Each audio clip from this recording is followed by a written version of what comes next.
She went under the wheels. Welcome to Under the Wheels. I'm Matthew. I'm Gabe. And today we are talking about Star Wars Rise of the Skywalker, or Star Wars The Rise of Skywalker, or Star Wars Too Many Skywalkers. It's our special Star Wars Holiday Edition. Oh, shit, I messed it up. Fuck, already. The Star Wars Holiday episode. That's what this is. Star Wars Holiday Special. Well done. That's why you're the host. Have you ever seen the Star Wars Holiday Special? No, I haven't, but I've just seen like a lot of still images of Han Solo's totally fucked up looking face. Oh, you mean Harrison Ford now? Kind of, yeah. I mean, he does. We're gonna just get the resemblance is uncanny. Let's just get this out of the way now. Spoilers. The whole thing, the whole episode. I'm gonna go balls deep into spoilers right out of the gate. All right. But yeah, Harrison Ford. Yeah, he looks crappy. I actually realized that Harrison Ford has never ever looked good running on film. Well, does he run in Rise of the Skywalker Harrison Ford does not run in The Rise of the Skywalker. If anything, his facial hair grows somehow. Like I remember looking at it and I was like, his hair looks pretty much the same as The Force Awakens, but what's with the fuzz? Like, what's with his gray beard? He never had facial hair before. But like Indiana Jones, he looks stupid running. In all 4 movies, he looks dumb running in that. In all the Star Wars movies, he looks stupid running. Because I just watched all 8 movies of the main trilogy, or the numbered canon. entries. Yes, in preparation for this. So, I had all of them on the back burner as I was watching the Rise of the Skywalking stuff. So, do you want to start with ratings, or should we just get into the discourse? We can start with ratings. Okay. This is going to sound weird because I'm going to sound like I'm going to be hating on the movie a lot, and overall it has a lot of problems, but I'm getting it. Ooh, this is going to be controversial. I'm going to give it a low witness. Ooh, I was going to give it like it's a low, it's fine. Yeah, I'm actually surprised you didn't go mediocre.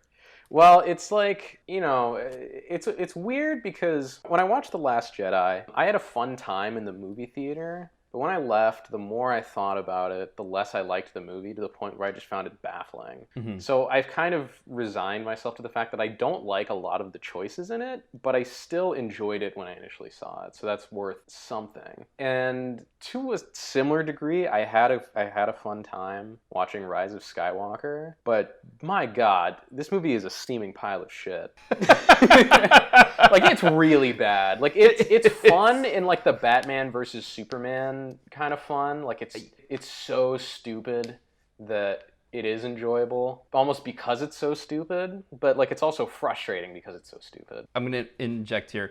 I will say, so I saw it twice. I saw it Thursday because I figured, I like Star Wars, I'll see it Thursday, and then they're seeing it Friday, I'll see it Friday. So I saw it back-to-back days. So a lot of the movie is like really fresh in my mind, where a lot of the people who have plot holes, I can tell them like, nope, they addressed it. Did they address it well? We're not going to go into that. But I will say the movie is very airtight in terms of like, you can't really question its logic. Like, the internal logic of the story works perfectly. Yeah, to an extent. But it's still terrible. It's messy. It's funny that you brought up Batman v Superman, because of course this was co-written by the co-writer of Batman v Superman. Oh, of course. Yay.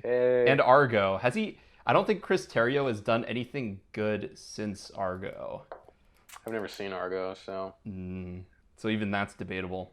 I will say that when I first came out of the theater, the only feeling I had was that of like hollow emptiness. That's how I felt. As soon as Rey is like looking over those 2 sunsets, and kind of like, you assume the last time you're gonna hear the John Williams build up to the iris out for whoever wrote and directed the movie. All of a sudden I was like, this is how they're gonna end it. So J.J. Abrams had 2 attempts at getting a really good final shot, and he fucked it up twice. Oh yeah. So, because the final shot in The Force Awakens is fucking stupid. It's god awful. It's probably Ooh, man, it's bad. And then the final shot to this, it's like the suns are in focus and she's out of focus, but because it's shot with a telephoto lens, she's all like heat evaporating-y and like so I felt empty at the end of this movie. And then when I saw it the second time, I was able to release all my frustration. Yeah. And it's it's more enjoyable than, say, the Transformers movies. It's more enjoyable than a lot of like kids movies that pander to kids. Obviously, this thing clearly doesn't pander to kids because we got to make Star Wars mature, which means like demon Palpatine. But let's just say it's a kids movie. The pace of it works really well. I think the chemistry of the main cast members work really well. That's something I feel like J.J. Abrams does really well. The movie moves at a pretty brisk pace, and it's fun enough. Well, I would say the pace is almost too brisk. Like, the movie had a very strange effect on me. One, because J.J. Abrams typically makes very good-looking movies. Like, his Star Trek movies, love them or hate them, look great. Agreed. And I think The Force Awakens looks really good, too. Whereas this one looks so slapped together at the last second. And Which it was. Yeah. There's some reasons for that. Yeah. There's so many flat, ugly two shots of people from like elbows up with a ton of negative space above their heads in this movie, especially on the Rebel base. There's so many like weird shots of a stand-in for Carrie Fisher. Ooh, God, that was so bad. Those are really bad. And she's like in shadow always, and then everything else around her is in light, so it's like it wasn't even lit properly by the CGI artists. And then the pacing is really strange. I went and saw this with my brother, and he noticed this as well. The movie has like a lot of like classic kind of Hollywood writing tricks, where it's like a lot of little things that kind of get hinted at over the course of the movie have like little payoffs later on in the movie. So you can go, oh, hey, that's pretty cool. A good example is like the horses. Right. Where, you see these ex-stormtroopers riding horses. And it's like, oh, horses in Star Wars. That's cool or whatever. Yeah, and then later on when they're doing the final assault, it's like, we don't have any land vehicles. What are we going to do on the ground? And then Finn is like, we don't need land vehicles. And then they come out of the ship riding horses. And then, like, that moment is... Jam, they're speeders. They're not riding speeders. Yeah. Cue and in, like, send in the cavalry. Well, and that moment is supposed to be like, oh, yeah, that's pretty cool. But it happens so freaking fast that your brain barely has a second to register that it's going on before it just cuts to something else. And that's what the entire movie felt like. It felt like, I complained about Captain America Civil War trying to be Avengers 3 Civil War and Captain America Winter Soldier Part 2 mashed together. And it feels like two movies mashed together. This feels like we need to apologize for everything in The Last Jedi and do a proper sequel and tie up the trilogy all at once. And tie up the Nentology. I don't know if that's what it's called. But all 9 movies. All 9 movies, yeah. So they're just zipping from shot to shot, plot point to plot point. It's shot... Like, the cinematography in this is actively annoying, which is rare in a movie. It's rare for... Like, there's bad cinematography out there, but it's rare to have, like, cinematography that pisses me off. Where it's like every shot is on some, like, sweeping crane because, like, this is... Whatever you're watching they must think it's so boring that you have to whip the camera around to make it look interesting. And it's this kind of... And then also edit it really, really fast. So it's this weird kind of ADHD filmmaking where like, they don't trust your attention span to be longer than 2 seconds. So every shot is 2 seconds or less, and every shot has, like, bizarre, unmotivated camera movement. Or it starts at that weird, like, elbows up angle, so it can dramatically push in or pull out at any time because it seems like they're not sure how they want to do it in the moment that they're doing it. Right. So it's like we need to set up from the most neutral possible place so then we can do a dramatic camera move on the fly just in case this one shot comes off really boring. There's a lot to unpack there. First off, J.J. Abrams has regressed as a filmmaker 100%. Secondly, all of those sweeping camera shots and stuff, it's been a while since you've watched Force Awakens. It's all over that. He loves 2 things. One, going from a wide shot to a close-up in like a long take That really doesn't serve a purpose. The other thing he loves doing is going into a moving shot that goes to a canted angle. I was very disappointed because there weren't as many shots of movement going into a canted angle, but there were a lot of those pseudo one-shot wannabe Spielberg shots. Yeah. Well, there is a lot of like wild camera movement in Yes, there is. like Star Trek and Oh. Star Trek Into Darkness, but I feel like they use it judiciously enough to where it's not annoying. Like it's usually to show off something, like look at how cool the front deck of the Enterprise is, or like someone storms into a room dramatically and it follows them around as they're like barking orders at people. It's like, hey, the Klingons are doing this and we gotta da da da da da da. And like in that sense it works because the energy of the camera fits the energy of the scene. Right. No, I say, but we don't need that same stuff when like Ray, Finn, and Poe are meeting up for the first time and like arguing about the Millennium Falcon being on fire or whatever. Right. Where it's like moving for no reason, and then when it doesn't move, the shots look terrible.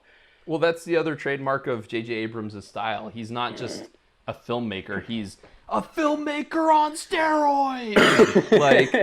like you were saying, it's like, oh, they can't just have an argument. They've got to be yelling at each other and the camera's moving forward and it's like Michael Bay in an argument, but we're staying on one shot and like the lighting is hyperactive. So he's a hyperkinetic, hyperactive filmmaker. And like, here's another example. When that one guy is like, ooh, your dark religion, Kylo Ren. Why would we go back? And like Vader chokes the guy. Kylo Ren throws him into the ceiling while choking him. It's like, I know. We get it. Or like, or the Sith planet. Which is like Exegol. So which it's like, okay, it's like almost a cool idea because we've been talking about, oh, we want to bring back environmental effects. You know, there's a lot of smoke in the planet. There are some very cool environmental effects there. They did. And then on top of everything, we're adding strobe lights. Like, bro, come on. Or like Palpatine. It's not just Palpatine. It's Palpatine on crack. Like, well, that was so frustrating. It's like, why are you bringing Ian McDermott back for this role if you can't see his face the entire movie? Oh, that was the worst. And like, it's granted, so most annoying. of it. Now, did you see it in 2D or 3D? 2D. Okay, so I saw it in 3D twice, and let me just tell you, those scenes on Exegol in 3D are tough to watch. Like, it's really hard, because it's like, oh, he's wearing a hood, and it's strobe lit, so maybe I'll see a bit of his nose here, and a bit of his iconic chin, I guess, and his eye that doesn't have any pupil in it. Like, it's so frustrating, man. Like, you know, we've seen the Emperor's face in bright lights throughout the entirety of Star Wars, and everyone loves Ian McDermott because he's so over the top, he's so much fun, and in this, he's like, he looks like he doesn't want to be there. You can't see his face at all. He's like, he sounds like he's phoning it in, which is, it's really something for a guy with his like boundless enthusiasm, considering that, you know, those prequels aren't by any means great cinema, but he's so like alive in those, and he just sort of like, I'm getting paid. Yeah, he owns those. He owns the prequels. I don't think he was as uninterested. I thought though that they didn't quite nail Palpatine. I think they kind of got him closer to the end, but then they also suffered from weak final boss syndrome, which is, we have this big baddie, we need to defeat the big baddie. How are we going to defeat him? Oh, we're going to defeat him in a very anticlimactic way. Yeah, like that. They beat him Dragon Ball Z style. They have. I was actually. It would have been better if the spirit of all the Jedis appeared on the ground in like CG glory, like Goku behind Gohan as he's killing Cell. I was like, no. That's the Star Wars movie I want to see. Here's the problem though, because like the Cell saga was the last good storyline in Dragon Ball Z. Everything else afterwards sucks, I think. And the Majin Buu saga I hated, and this felt like Palpatine felt like Kid Buu, like the villain who keeps dying and coming back in a different form for no reason because they've run out of ideas. And then when Goku vanquishes Kid Buu, he calls on the entire universe to pour their energy into a spirit bomb that he obliterates him with. And that's literally what Rey does. She calls on the energy of all the Jedi and spirit bombs Palpatine, and he disintegrates. Yep, draining her life force. Mm-hmm. And also, Kylo Ren is basically Vegeta now. He's when he has something to do in the story. Like, because let's be honest, he didn't have jack shit to do in this story until the end. Oh no! But he does walk around being like, "I am the true Prince of Saiyans," and then at the end joins sides with Goku, and he's like, "You know what? I'm happy playing second fiddle." I was actually half hoping that like when he went into that like bottomless chasm or bottomless chasm, he would appear in like all white Jedi robes floating in the sky, and like Palpatine would be like, What is this? And like the music would swell, and it would be an unmemorable John Williams theme as he goes to take down. This movie, like from a conceptual point of view, this movie is awful. Oh, totally. Let's just the best meme I've seen about the movie is a meme that says Star Wars Episode 9, written and directed by Reddit. Yep. Well, the other thing too is it's like it's so bad and so ill-conceived that it almost invalidates, like The Last Jedi kind of invalidates The Force Awakens, which is fine because The Force Awakens is not a great movie by any means. It's a good movie, but it's not a great movie. But it feels Star Warsy. So it's okay to shit on it. It feels Star Warsy. This movie invalidates like the entire saga. Like everything that was cool about, you know, the prequels and the originals manages to be retconned some way, somehow in this to be lame. Anakin Skywalker's entire story arc, which was the central basis of the entire series, you know, the hero's journey and then the subversion of that hero's journey, like that becomes invalidated when Palpatine's just back suddenly. Right. And he's like, yeah, well, you know, I was really playing the long game, you know. I'm running the football up the middle and yard by yard by yard throughout this entire 9-movie saga.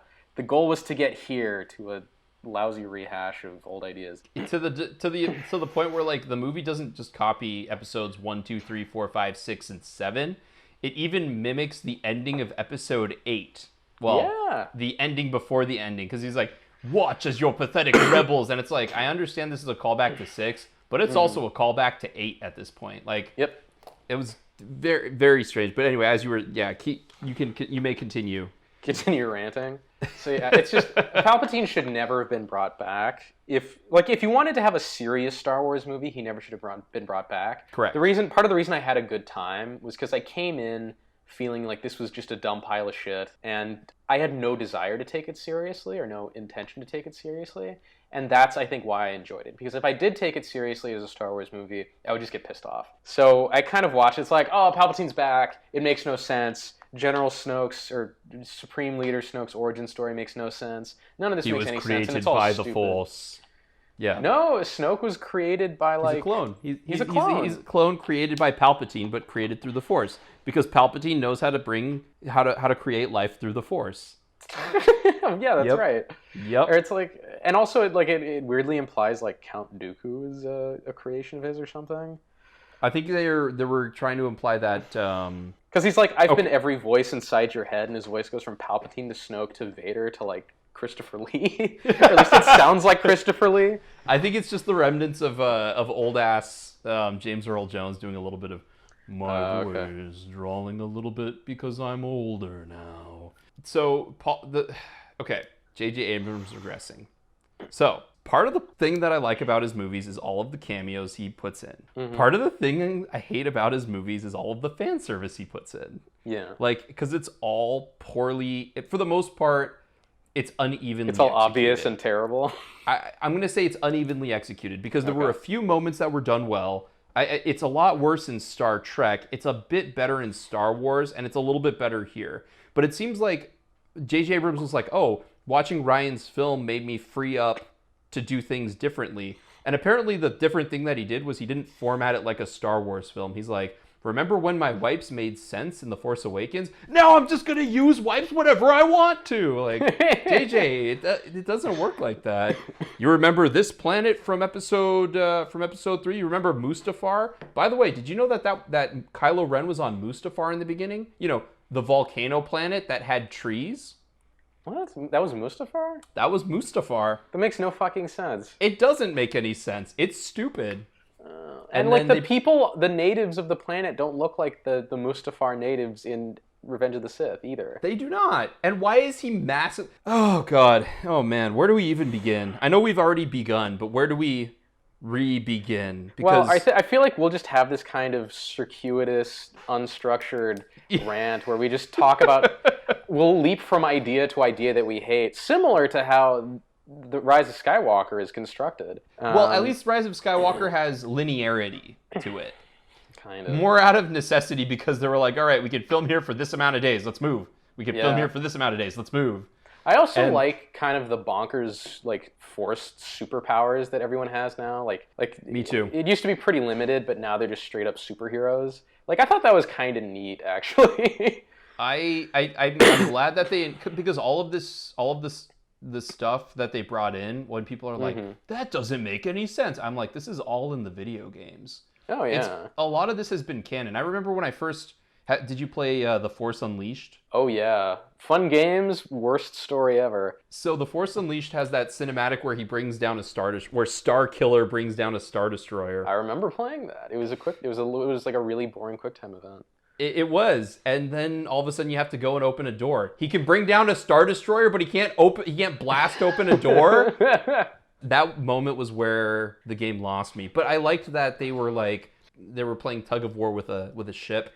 I like how J.J. Abrams hypercharging. Remember in The Last Jedi when they touched each other and like Kylo Ren had rain on his face? Now they can trade items. I know. I thought that was also stupid, but pretty neat as well. I agree. It's cool that they use it as a plot device, because it's is. oh, cool, she sends him the lightsaber through force teleportation or whatever. They figure out how to send each other like stuff through teleportation, but they can't go through any teleportation. They're still stuck where they are. They kind of do, but I think it's easier to move. I've stopped trying to apply logic to the Force, because you don't try to apply it in the original trilogy, because if you do, you run into a rabbit hole of, oh, well, if they could have done this, then why didn't they do this? If they could, oh yeah. So I don't apply logic to the Force. I go along for the ride. Applying logic to the Force is like what cringy fans do. Yeah, I did watch the episode 9 Red Letter Media review. Oh really? I didn't see that. Speaking of cringy fans, I like the RLM crew.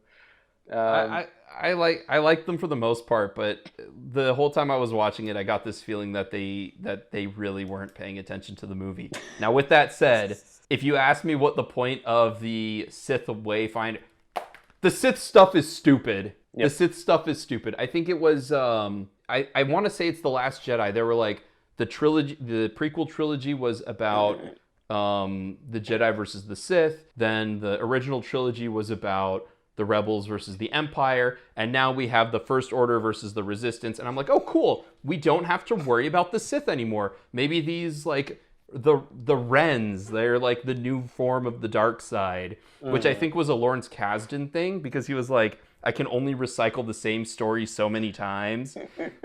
So I feel like the Knights of Ren were his idea. I feel like there's a lot of like little things here. It's either Michael Arndt or Lawrence Kasdan's idea. And then all of a sudden they're like, oh, nope, Palpatine's back. Oh, nope, the Knights of Ren, #goals are fucking stupid. Like, oh, nope, no Phasma in this movie. She's actually dead. She's actually dead. Palpatine somehow lived, but Phasma's dead. Somehow Phasma's not invincible. I hope there's a deleted scene out there where like Phasma's alive, but like the suit is like fused to her body now. Oh my gosh. Like, dude, body horror shit going on. Another thing I hate about the new Star Wars stuff, and I guess for one disclosure I should put out there, the only Star Wars stuff I consider canon at this point are the prequels, the originals, and the Genndy Tartakovsky Clone Wars. I don't consider the video games canon. I don't consider the expanded universe books and junk canon. I don't consider these new movies to be canon. I don't consider any of the new shit to be canon. I don't consider the 3D animated Clone Wars series to be canon either. I hear it actually gets pretty good. I don't care. Fuck that show. Genndy Tartakovsky's Clone Wars is so fucking good, and it leads directly into Revenge of the Sith. Like, his Clone Wars series ends with Palpatine getting kidnapped by General Grievous, and Anakin and Obi-Wan hop in their ships and fly into outer space to save him. And then Revenge of the Sith begins with Obi-Wan and Anakin in outer space trying to save Palpatine. Like, it's perfect. It's a perfect lead-in. And why they would scrap that, given that that little show is so awesome, is baffling to me. Yet they'll keep like bringing back everyone's stupid fucking ideas from the expanded universe. Like, oh, what if Darth Maul survived and has robo legs? And like, yeah, that's pretty cool. Let's bring Darth Maul back. First of all, It's getting to the point where, again, it's like Dragon Ball Z, where death doesn't matter. Everyone can die, and no one cares. It's like Luke, no one's ever really gone. Really? No one is ever really gone. Man, Not in Darth Star Maul, Wars. Darth Maul, who had no force abilities to speak of, somehow survived being chopped in half thanks to force abilities that he doesn't have. Just because, people like Darth Maul, we should bring him back, even though it makes no sense and is kind of weirdly cheap. Because it denies Obi-Wan his revenge, and it denies like all of the character turns that happen at the end of The Phantom Menace. Unfortunately, you crossed the line, though. You said it doesn't make sense.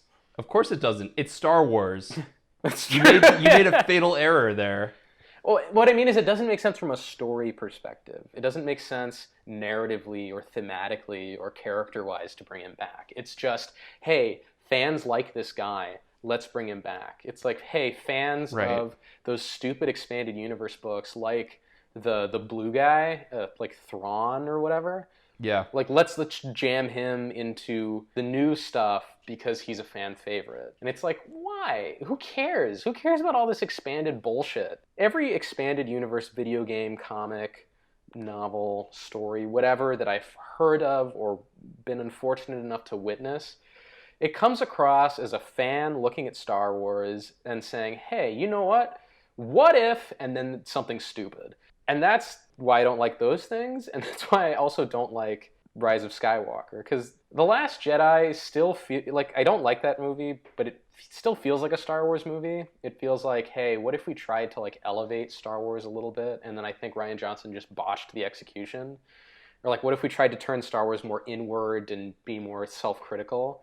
Which is kind of part of the legacy of Star Wars. All those movies are in various ways kind of self-critical. So like, I think it was a good concept. I think he just screwed it up in the execution. Whereas this feels like... I disagree with that, but you already know that. I know you disagree. We can get into that later. But The Rise of Skywalker doesn't feel like a Star Wars movie. It feels like a fan going, hey, what if? And then ringing off every dumb idea imaginable and then cramming it all into a movie. Ironically, a lot of the people I know really like The Rise of Skywalker. They're like, oh, it's such a fitting end. You know, like when C-3PO looks at all of those people that he's known for maybe 5 years, and he's like, I wanted to take one last look at my friends. He's not looking at those people. He's looking at us, the audience. The only reason we feel any emotional reaction at all is because we like 3PO. And the idea that he's going to lose his memory forever is sad.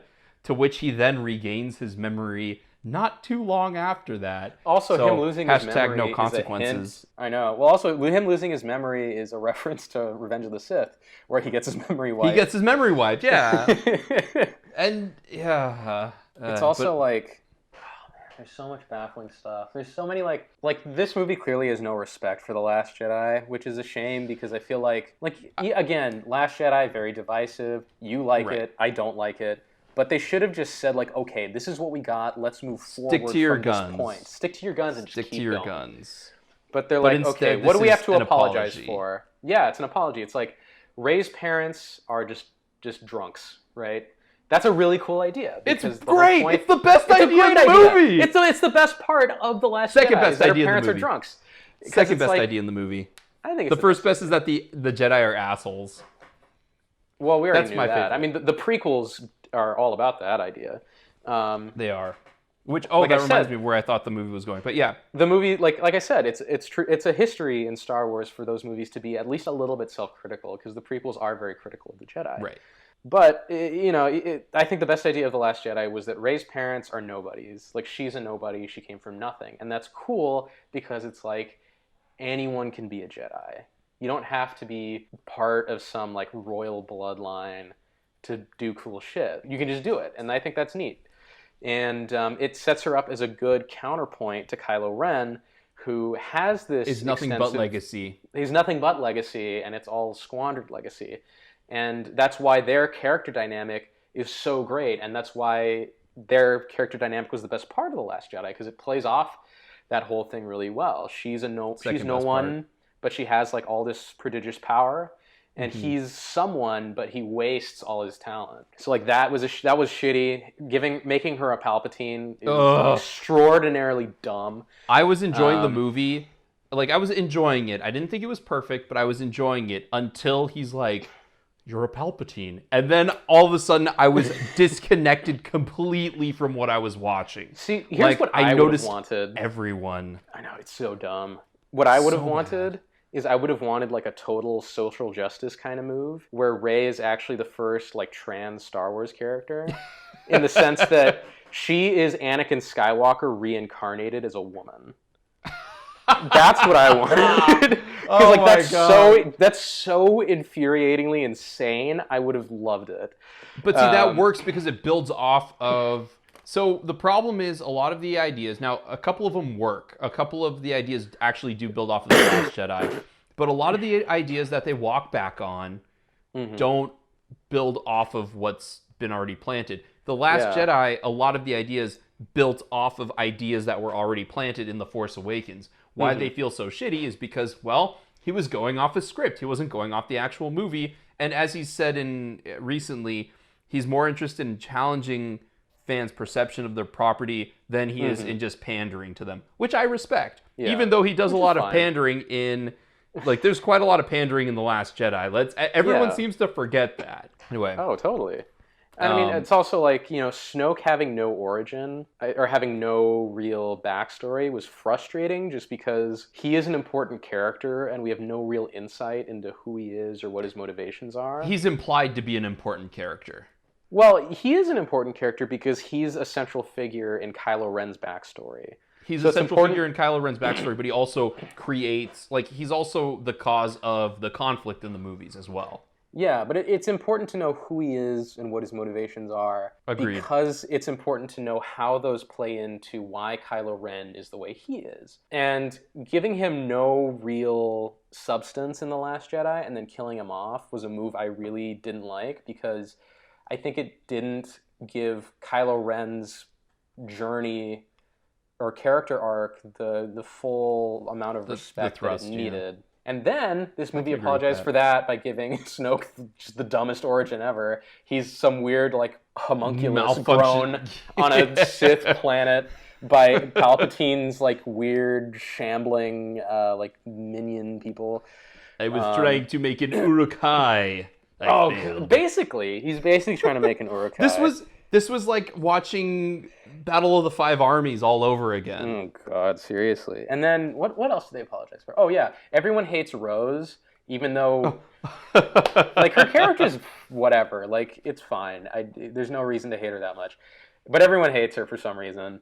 So I don't understand it. She's, like, sidelined for the entire movie. They kind of pay, like, a little bit of lip service, like she's there. I like to think that she's there so people who like her can see her and not get pissed at Disney that they cut her out of the movie. I like to think that Kelly Marie Tran got to read the script and she was in it like a shit ton. And as she's reading it, she's like, okay. Oh God. Actually, JJ, you don't have to put me in the movie. It's okay. I'll be over here enjoying not being shit on the entire movie because of stupid decisions you're making. But thanks anyway. It's shitty for her because it's like, oh, she's such an important character in The Last Jedi, but then they Jar Jar Binks her, where it's like he's a huge character in Phantom Menace and then barely appears in the other two movies. Yeah. So she like barely appears in Rise of Skywalker as J.J. Abrams waves like, we heard you and we're sorry. We get it. You don't like Asians. We get it. You don't like them. I mean, Star Wars has never been kind to Asians. I mean, look at the Nemodians. Newbeck or whatever. It's a little creepy how like all of the aliens in the prequels are racial stereotypes. George, are you sure you want to go with this? Oh, it's cyclical, you know. Oh God. Oh man. Yeah. So and then there's the Luke Skywalker scene, which I think everyone is reading the wrong way. Everyone's like, you know, because Rey's about to throw the lightsaber and Luke grabs it and he's like, that's disrespectful. It's disrespectful to do that to a Jedi's weapon. And maybe they intended it to be like, oh yeah, fuck you, Rian Johnson, for having Mark Hamill throw the lightsaber. But if you think about Luke's trajectory in The Last Jedi, he wants to be disrespectful to Jedi at the beginning. And at the end, he ascends to becoming a great Jedi Knight. So it does make sense that in his Force form, he's a Jedi Knight who grabs the saber. It makes sense that he harkens back to Return of the Jedi Luke because that's his arc in The Last Jedi. Unfortunately, people don't remember that characters can have arcs in movies, maybe because some movies don't execute them well, but I think it was executed well in The Last Jedi, but, that's just me. I don't know, because it's like with The Last Jedi, so my big frustration with the entire movie, and I'm sure you have a different take, is like, it starts off being very interesting and subversive in the sense that it's trying to recontextualize a lot of what we take for granted about Star Wars and say, well, hey, like, does this really make sense? What about this? In the same way that like the prequels don't portray the Jedi all that positively, which is cool. And then it completely abandons that halfway through and doubles back on itself. It's like, it's a lot of stuff like Rey and Kylo Ren have this really great story arc together where all their similarities and their differences make this really great contrast as they both try to sway each other to the other side of the conflict. And it's kind of saying like, hey, look, maybe this whole, bad guys dressed in black leather versus good guys dressed like army dudes all the time is not just this simple good versus evil thing. And maybe there's more layers to it. Maybe people on the other side are real people and have reasons for doing what they're doing, and so on and so on and so on. And like maybe Kylo Ren is not just this total bastard. He's got more layers to him. And Rey is not like this goody-goody two-shoes. She's got more layers to her. And it builds to this wonderful point in the middle where they both kill Snoke, and they have that weird floaty dance sequence with the other red guys. And then... Still better than any action scene in The Rise of Skywalker. I don't know about that, man. Dude, Kylo Ren ignites a lightsaber right into some guy's face. Love it. I didn't like that action sequence because I felt like the camera was too detached from what was happening. So it felt like I was watching a dance and not a fight. But that's my own personal quibbles. At least I could see what was going on. But anyway, their story arc comes to this really great turning point. We're like, oh shit, what's gonna happen? And then instead of taking the next step, they completely hit reverse and go back to the beginning, where Kylo Ren is just like, oh yeah, I'm still evil, you're still good, do you want to do evil things with me? And she's like, no, because I'm the good guy. And it's like, okay, it's back to being a simplistic good versus evil story again. And that frustrated me to no end. Because it's just like, it's like you built this all the way up. I do have a take on it. Yeah, right to the point where you're like, oh, we're going to do something crazy. And then it just turns completely around, goes full circle to where, no, it's just good guys versus bad guys, same old shit. So I had the same issue with Luke Skywalker, where he's very critical of the Jedi. He brings up a lot of legitimate points about their flaws, and maybe he is not led his life in the best way, but all his criticisms are legit, or at least they're interesting, and it's interesting to have that conversation. Mm-hmm. But I think at a certain point, instead of having the conversation, he just has this sudden out of nowhere come to Jesus moment with Yoda's ghost, which acts like puppet Yoda in disguise and not actual Yoda, who's very serious, which I thought was weird. I think we've both been watching the Red Letter Media review too much. He has just this weird spark of inspiration when he's talking to Yoda. He's like, actually, you know what? Everything I said about the Jedi was wrong. We're actually not that bad. It's all good. Rey's a good kid. She's got it. I don't need to worry. I don't need to warn her about everything. And then he dies of being really tired, which I also thought was annoying. Okay, so there's a lot to unpack there. One, how long has it been since you've seen The Last Jedi? When I saw it in theater. Okay. So the thing about the whole Rey-Kylo Ren thing is that they have this connection that's forging. Kylo thinks he can turn her to the dark side. Mm-hmm. Rey thinks she can turn him to the light side. The point that they intersect is when they both feel that they're on the same page, where Rey thinks that he's going to the light side because he just killed the big baddie. Yeah. And Kylo thinks that she's helping him and turning to the dark side because he killed the big baddie and they killed everyone. So Kylo's like, oh, good. We're in this together. We can rule the galaxy. And she's in it like, oh, good. He killed the bad guy. He's coming to the light side of the Force. And you can just see her face completely drop when she's just like, oh, don't do this, Ben. Oh, really? You're going to do it. And it has my favorite insert shot in the whole movie when he reaches out his hand. Fuck, it's a good insert. All of the insert shots in The Last Jedi are really fantastic, but I digress. So that's why, that's why it seems like they're going to transcend something, but really they're just both so far in one side or the other. And she's, of course, a light side because she actively explored the dark side of the Force. Instead of like Jedi who cut themselves off from it, she explored into it, and she found that there's nothing there for her, making her, the Puritan, white, pure, good Jedi, which is why it's fitting that she's wearing white in Rise of Skywalker. Whereas Kylo Ren sees this as him killing his master is his ultimate ascension into the dark side of the Force to become the ultimate leader. And if you need to connect it to the rest of the prequels, him doing that, having Rey as his apprentice, even though he continues to say through the movie, let the past die, kill the past, let it die, kill it if you have to. The whole movie, he just continues to not do that. And in fact, he continues to also not learn from his mistakes.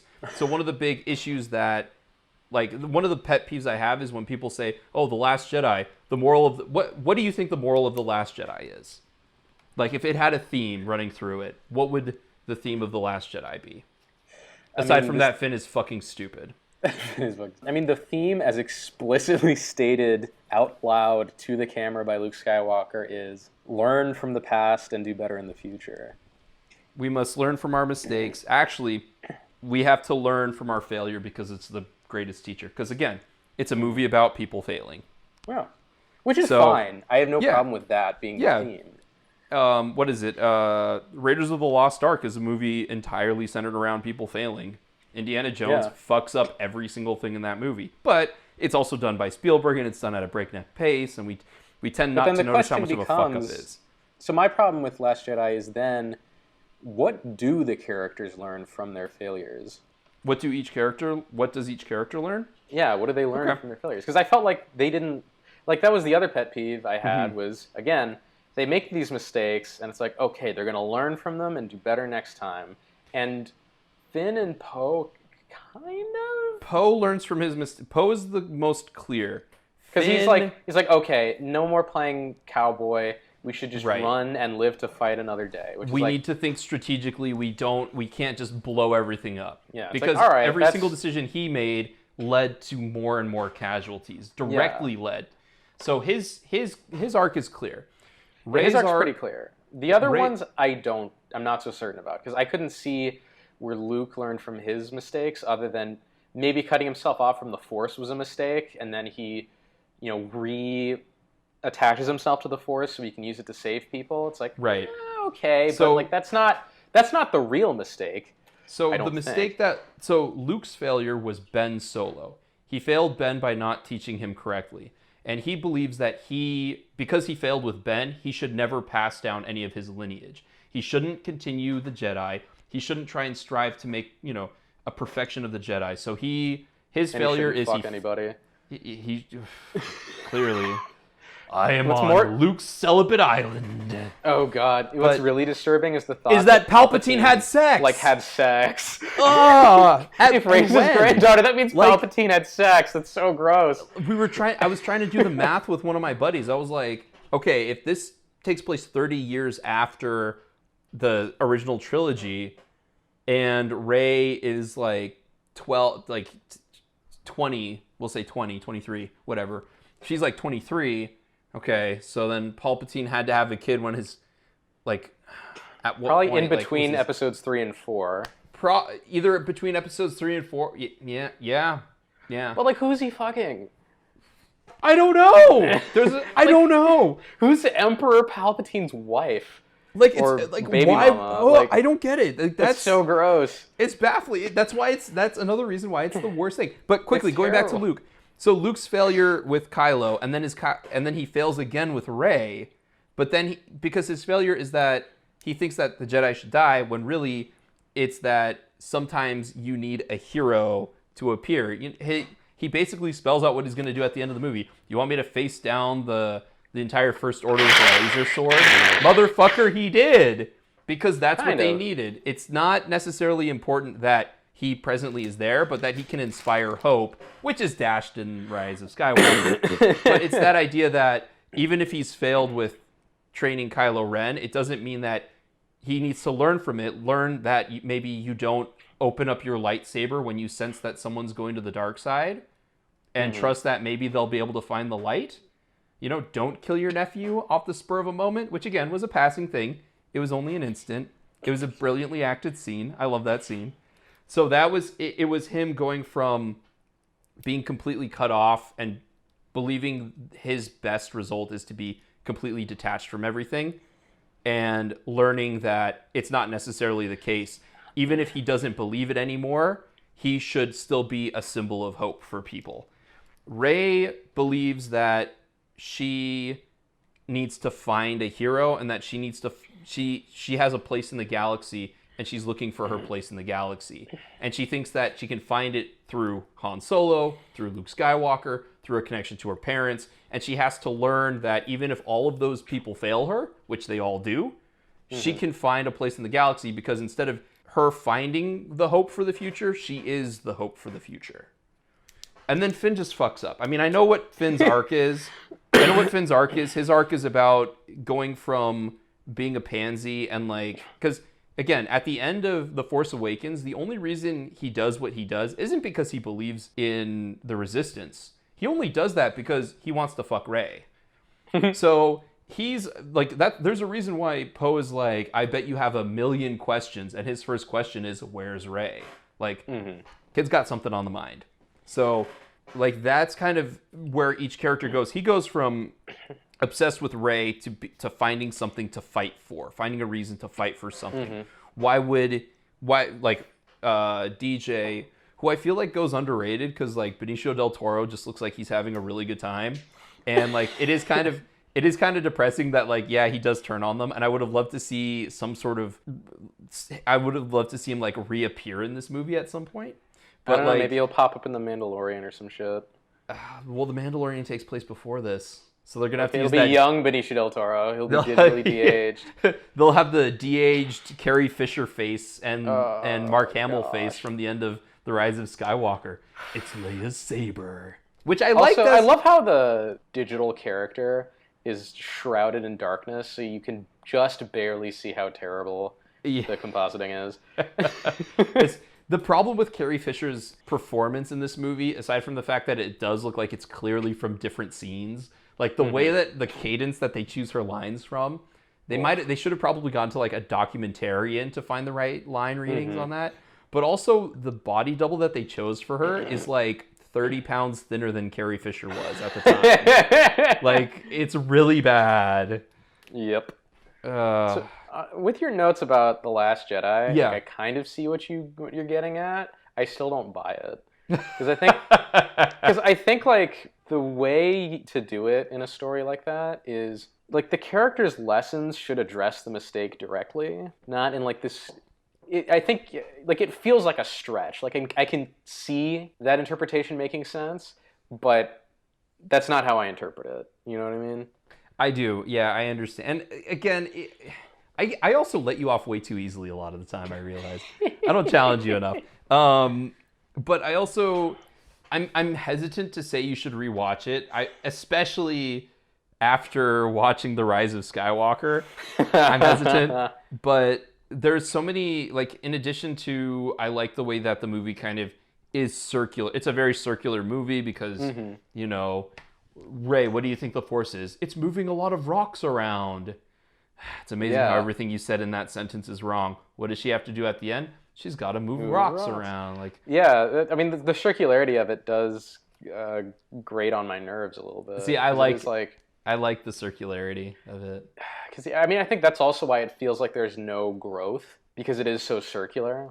Right. It's it feels like the lessons that the characters learn from their failings is I tried this thing, it didn't work, or it didn't work the way I wanted it to, so I just got to go back to the way I was before. You know what I mean? Luke Skywalker tries to be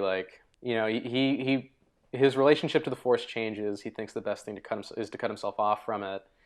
Originally, and then he's well, okay, that was a mistake. The way to remedy it is to just go back to the way things were when I was, in episode 6 or whatever. but without the dark kind of undertones of that movie. Yeah, I guess, but Or like, it's like a tactical thing because instead of facing Kylo Ren head on, he's facing him in a way that also saves the Resistance. Well, somehow. But he could also save the Resistance by facing him head on. Yeah, although I mean, like, see, here's like, okay, and also wait, hold on, maybe hold if on. he was there in person, he wouldn't have died of a stroke or whatever, or of exhaustion. Right. He wouldn't have died because his force power bar went all the way down and it ate into his health. We get back to the video gaming of Star Wars. Which is also like, again, it's really, I hate that. It's like, oh, he used too much force and now he's dead. It's like Luke Skywalker's just fat and out of shape because he hasn't used the force so much. So when he tried to run a mile, he had a heart attack and died. They establish it early on in the movie because Rey is there and she tries to shoot Kylo Ren and he's like, "How are you doing this? Doing this the strain of doing this would kill you," and that's how you know that Luke's gonna die.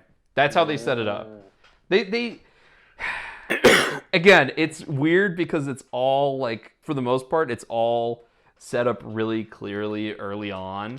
But like you said, some of the execution, because I've watched it so many times, I can understand where Holdo's coming from when she doesn't tell Poe, because let's face it, Poe's a fucking cocky asshole, and he consistently disobeys orders. So why would I tell you orders when literally your general told you to back out of a battle because it will cost dozens of lives, and you proceed to go into the battle anyway?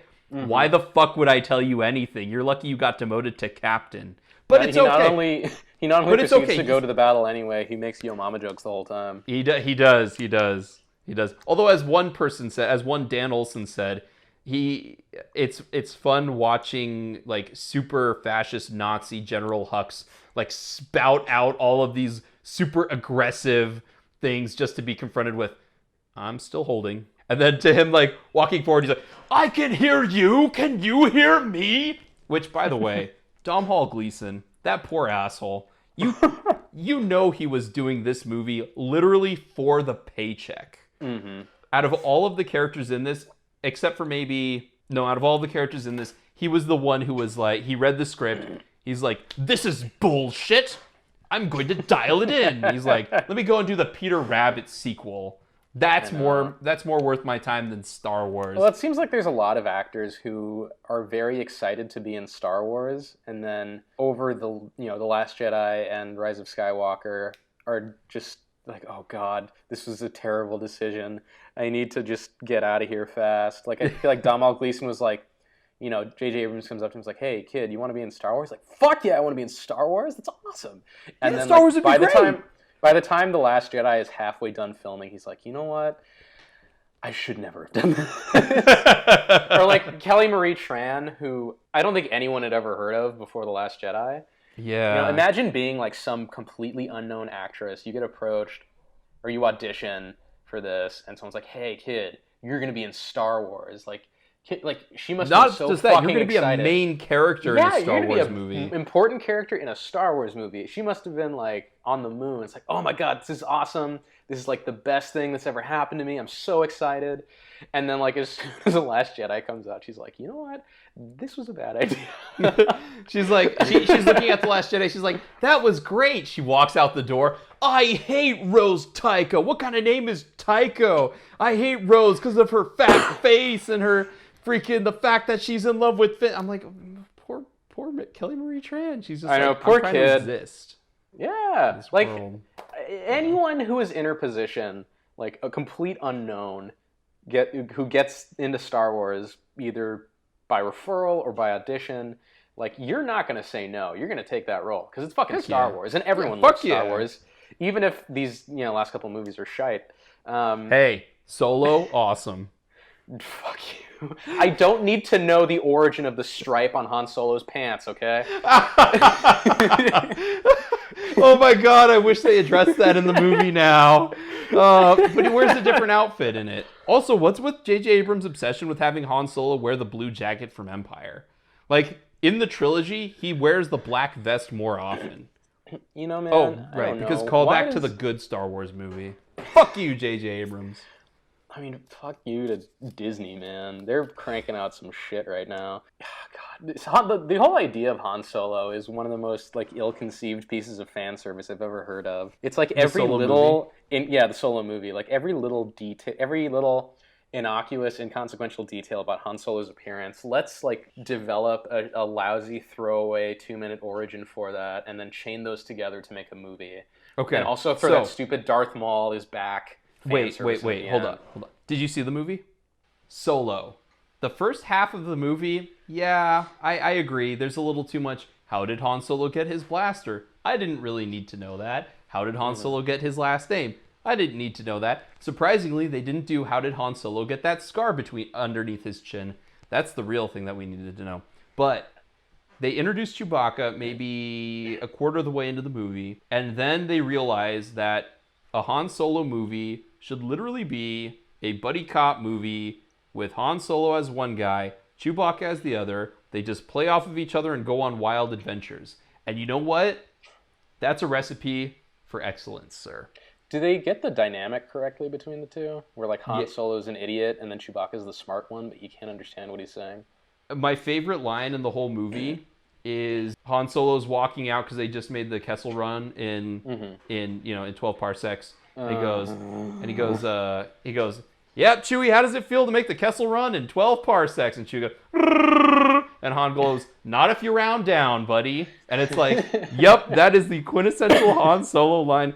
And there's a lot of great moments like that. There's a lot of like Han Solo fake bullshit bluster, and maybe one too many times the fake bullshit bluster gets totally upended by something happening. Yeah. But like it's legitimately like a fun ride. Now with that said, a lot of people find it boring because they're like, "Oh, well, why would I watch a movie where I know the main character is gonna live?"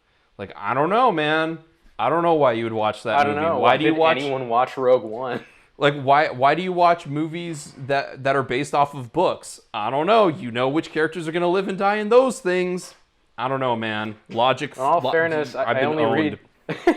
In all fairness, I only watch movies adapted from books that I haven't read.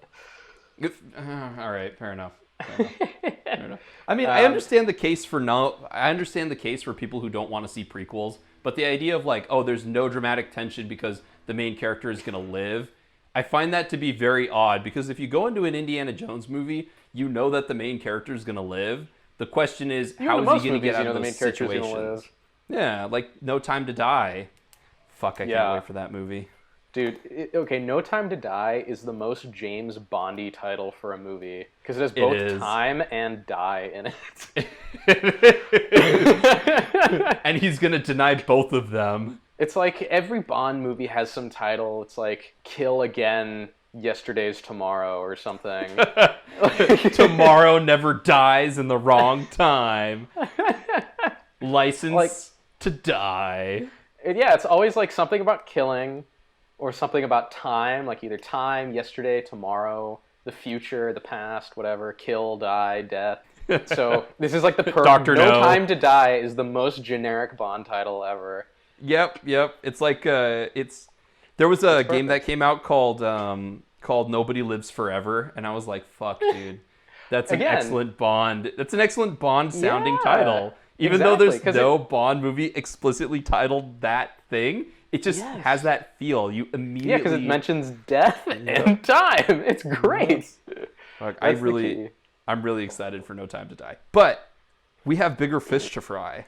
We do. Do we? The twists. Wait, what twists? I thought the movie played the... So I had this conversation with my brother on the way to the theater. I'm like, okay, it's prediction time. What are the worst twists we can think of? Ooh, this movie hit all of them, didn't they? Well, here's the ironic thing. I had crazy twists in mind, like Rey is secretly Anakin Skywalker reincarnated as a woman. That's so good, though. They travel through time. Well, exactly. It's so bad. It's brilliant. It's good. Or like the story involves time travel and like Endgame, which I still haven't seen, but like they go back in time to all the other movies and fix things that fans complained about. So like I know Endgame doesn't do that, but they do have time travel.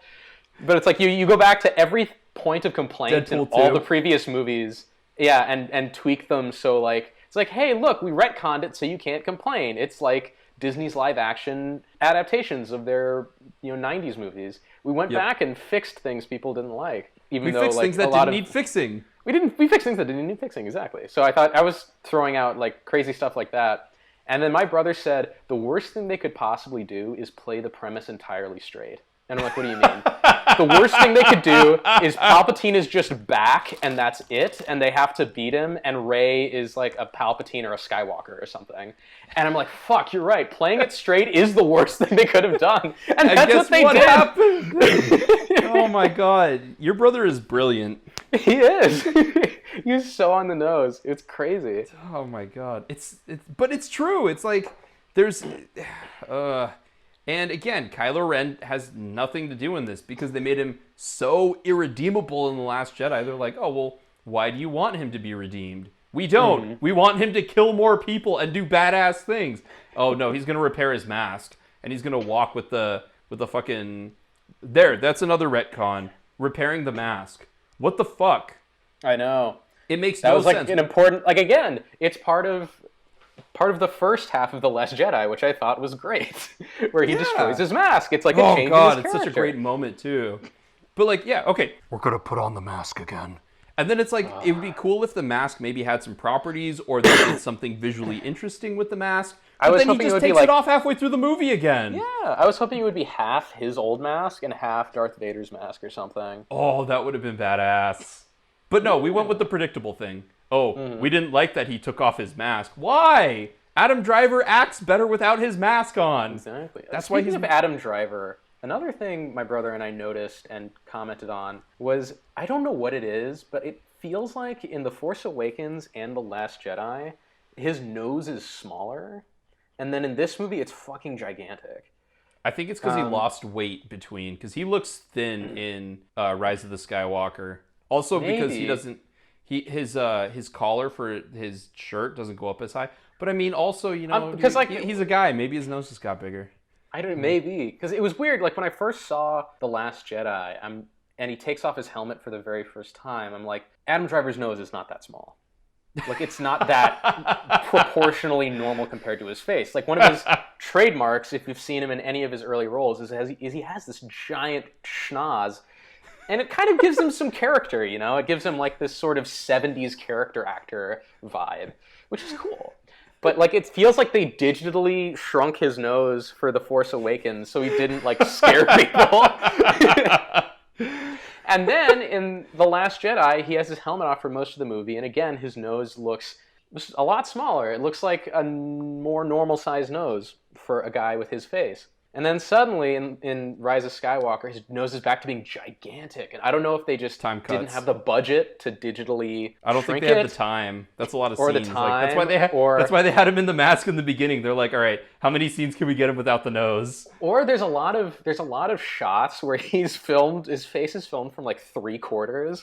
So it's the worst possible angle if you're trying to like make it very flattering and make him look handsome, because it's just like boom, like just shooting out into space like a Star Destroyer. I think they also, the lenses that they used in it, like I know it's gonna sound weird, but like there's that one moment in The Rise of Skywalker where they try to mimic The Last Jedi, where he puts his hand up to like he's like, I'm gonna offer you my hand one more time, and he puts his hand up and like offer my hand in marriage. Yeah, seriously. I'm already wearing a tuxedo. You're already wearing a white dress. Let's do this. Palpatine can read our vows. Finn can be Symbolism my best man. 101. There you go. There you go. Well, that's just it. Like the costume symbolism for Rey is like the opposite of Luke Skywalker, because Luke goes from pure white to pure black, and then Rey goes from like gray to black to white. Anyway, not important. We've already discussed that part. But like just like the way that J.J. Abrams shoots movies, the way that Rian Johnson and Steve Edlund shoot movies are different, and because of that, I think like the lenses weren't as flattering, but also you can kind of tell that they just really didn't have as much prep as they needed for this movie. Not just from a script standpoint. I mean, it's amazing from an everything to think standpoint. from an everything standpoint, because the movie came together in like a year and a half. Mm-hmm. He had to jump in because Colin Trevorrow's a fucking dumbass, and he's horrible and should never. Oh God, Jurassic World 3. You know who thinks that's a good idea? Colin Trevorrow, and that's it. But like he fucked up so much, and then J.J. Abrams and Chris Terrio are like, well, maybe we can come in and right the ship, and Disney's like, can you?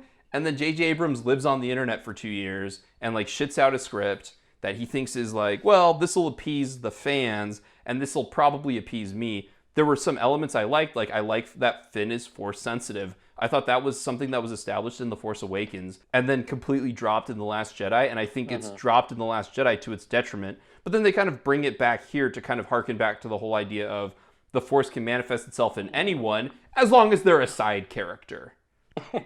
So, like, I think, that's the guiding principle between, like, the stormtroopers who defect. I like that Poe has more of a side story, but I don't think that you needed to make him a smuggler, because the one thing that we don't need are more drug runners in Star Wars. It's like, oh, well, it's a good thing Han Solo's a shitty smuggler. Now Finn's a shitty smuggler, and Finn's girlfriend, Poe's a shitty smuggler, and Poe's girlfriend's a shitty smuggler. Like, Poe is more interesting if he's kind of like a dashing debonair pilot. And they're all smuggling the spice from Dune. Yeah, dude, that's the spice from Dune, and the spice from fucking Mexico, too. And fucking the spice from... But, I never gave it much thought, but Aaliyah's brother leans over to me, and he's like, you know what they mean by spice runners, right? And I was like, motherfucker, they're smuggling drugs. They're smuggling the cocaine. Well, yeah, or the spice from drugs. Dune. But it's a Dune reference, yeah. Was it all the way back in the 70s too? That's what he meant when he. Yeah, that's what he meant. He was intentionally referencing Dune. Oh wow! Because in Dune, the spice is a drug. It is. As well. It is. It's a drug that allows you to like bend space, which is awesome. Only if you're trained in the. Bene Gesserit, or however it's pronounced. No. If you're a navigator.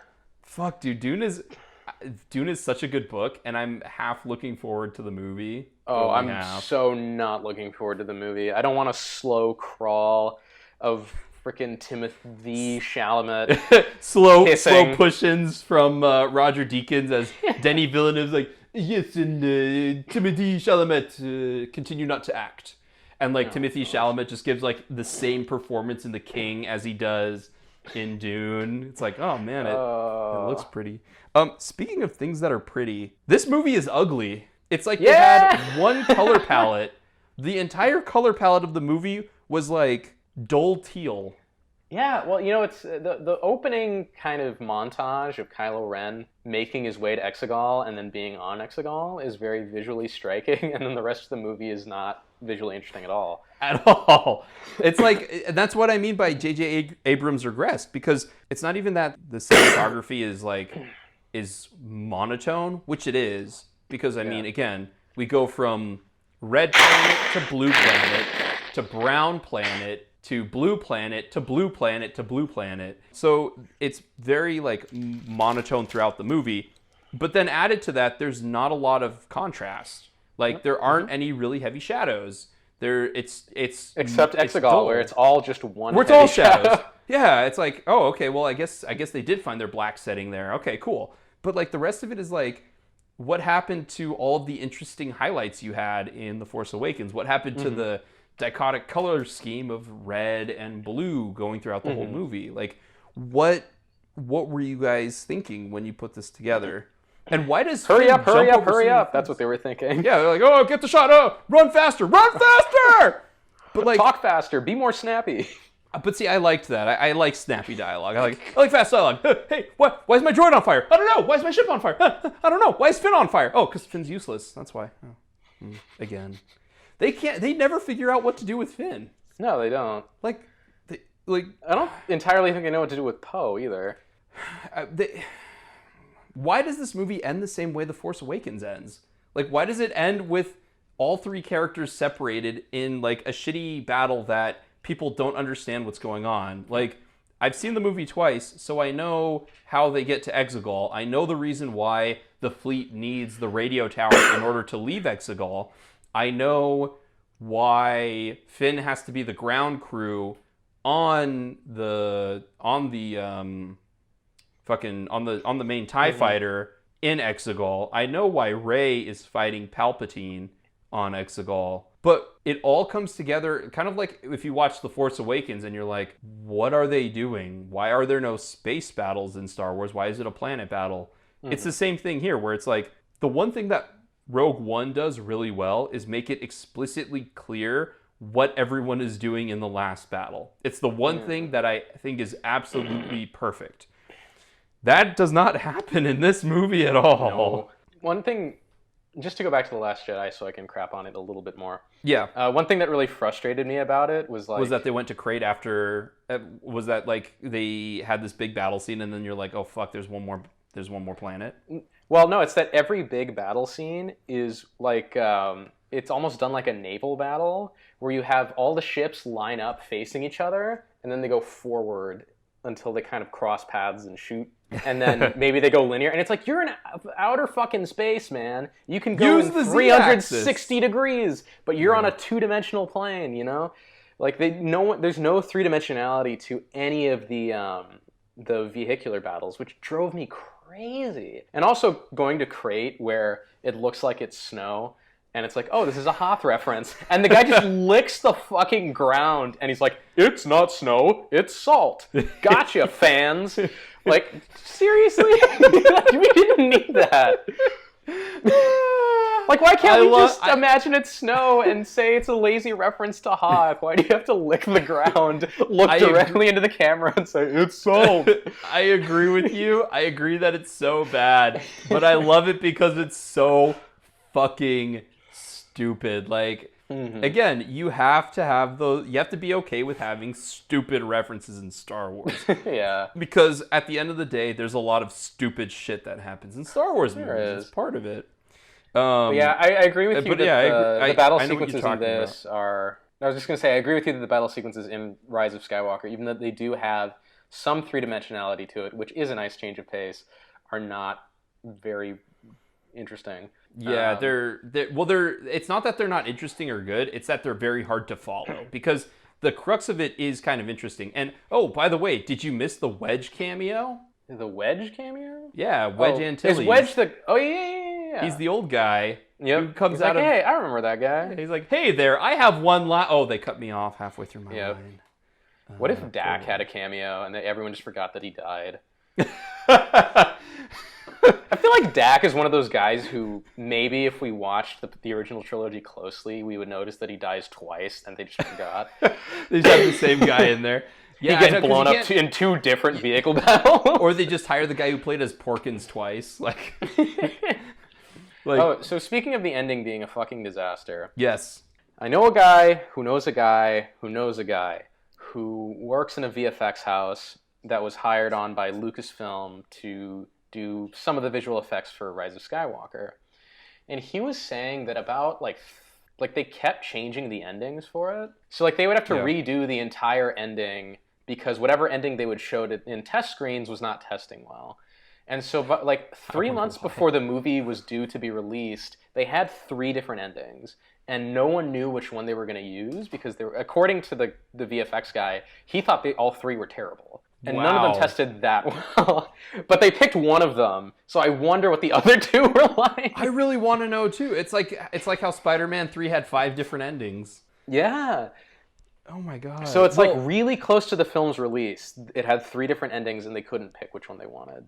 Did you hear that the VFX in Cats wasn't done by the time Universal sent it out to them? And there's actual proof. You can actually see how they didn't make Judi Dench's hand furry.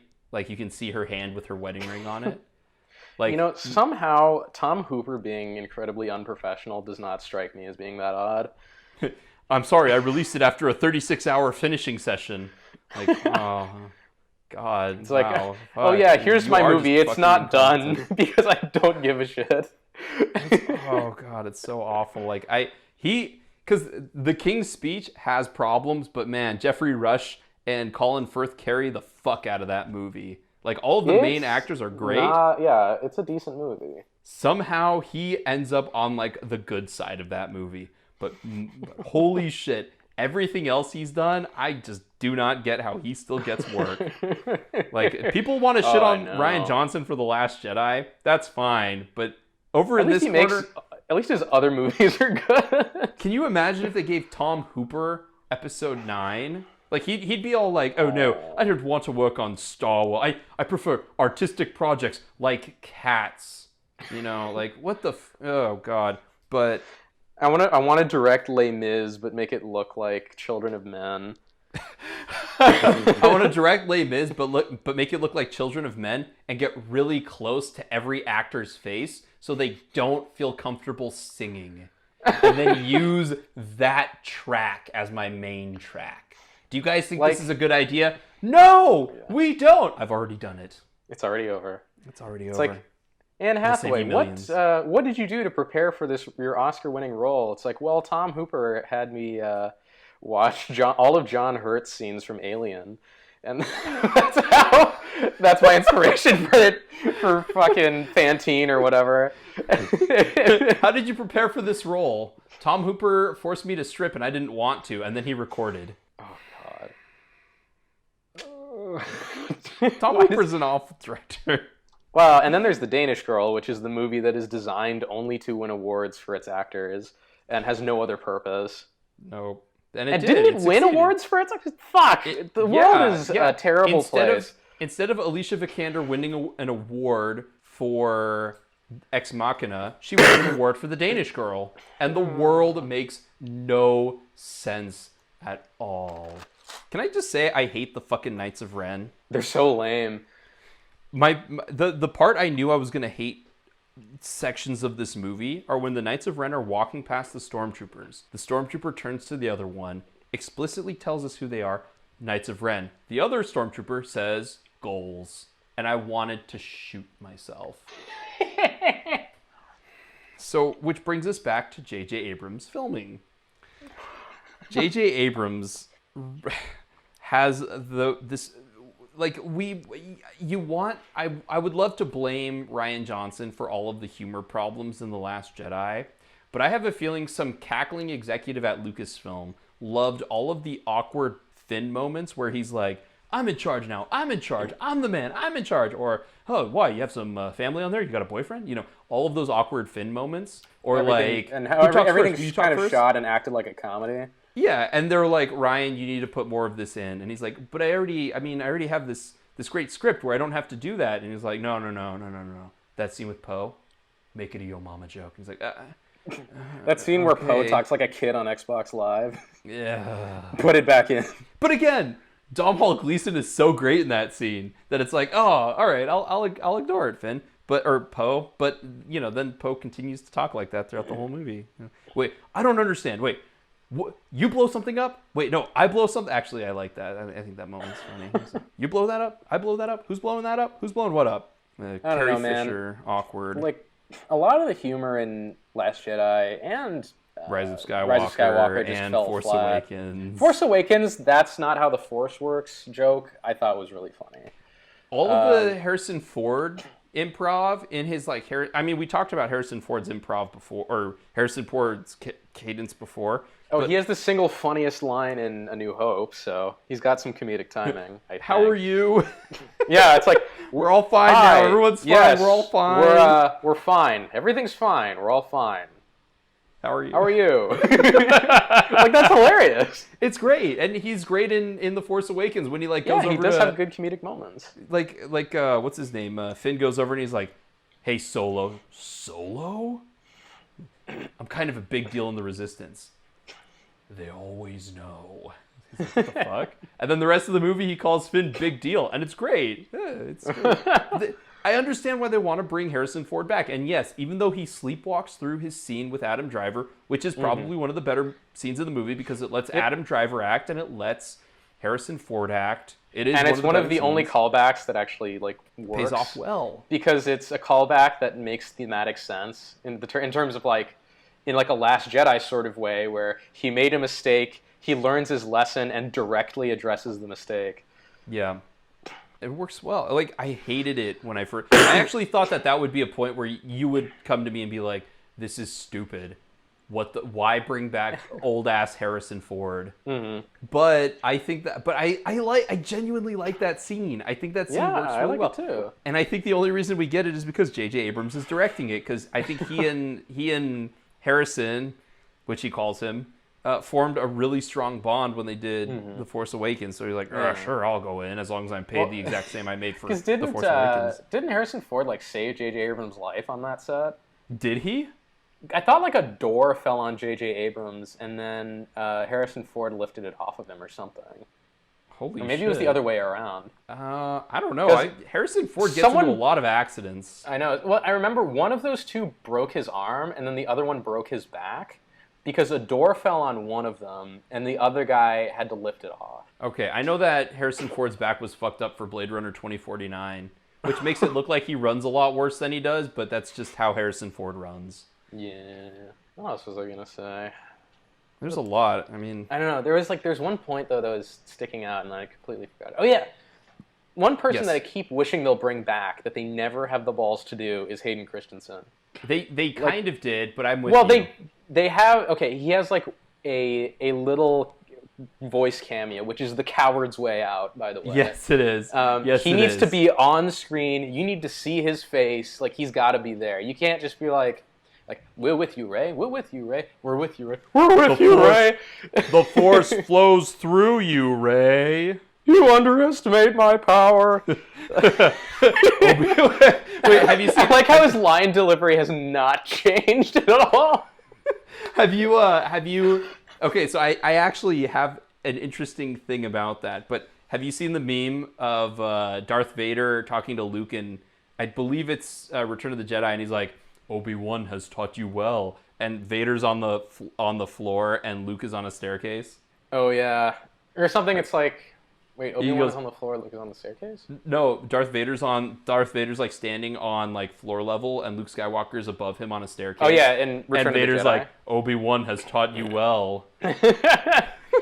Well, no, there's that one bit where in Return of the Jedi where he's standing up on that ledge, and Darth Vader's down below.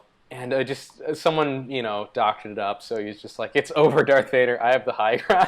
And Vader's like, fuck you! And just throws his lightsaber.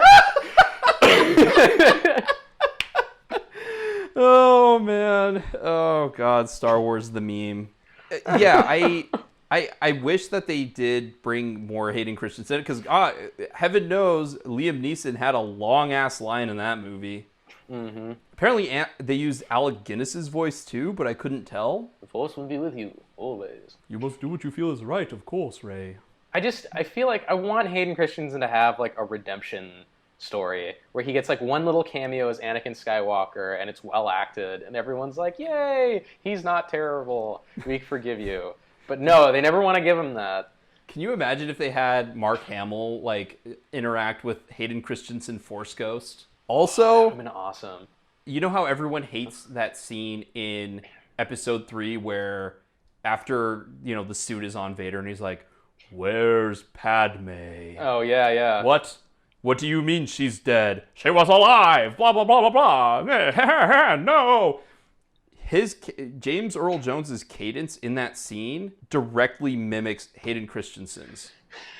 It is amazing. Like, because obviously they had on-set recordings, and so like James Earl Jones, when he wheelchairs himself into the booth, he's like, okay, let me hear how it was said, and then he mimicked it like almost exactly, which I'm wondering if that's how they did it in the original trilogy, which is why you have that awkward moment where he's like, a spirit I haven't felt since, and then he just leaves. Like, there's all these, like, awkward moments where I wonder if James Earl Jones is trying to match the cadence of David Prowse in the original trilogy and then match the cadence of Hayden Christensen in that one scene in Episode 3. But I was watching it and I was blown away. I was like, oh my God, I didn't remember this thing happened. That gives me a lot of extra respect for James Earl Jones, if that is the case. Yeah. I have a lot of respect for James Earl Jones as well, even though... Like, I even respect him for going back and doing the live-action Lion King. Like, I understand it was a paycheck, and I understand that that's probably the thing he's done that was, like, the third most important after Voice of CNN, Star Wars, Mufasa. Boom. James Earl Jones's career. Yeah. Oh, man. Let's see. The dyad. I keep trying to bring it back to Rise of Skywalker.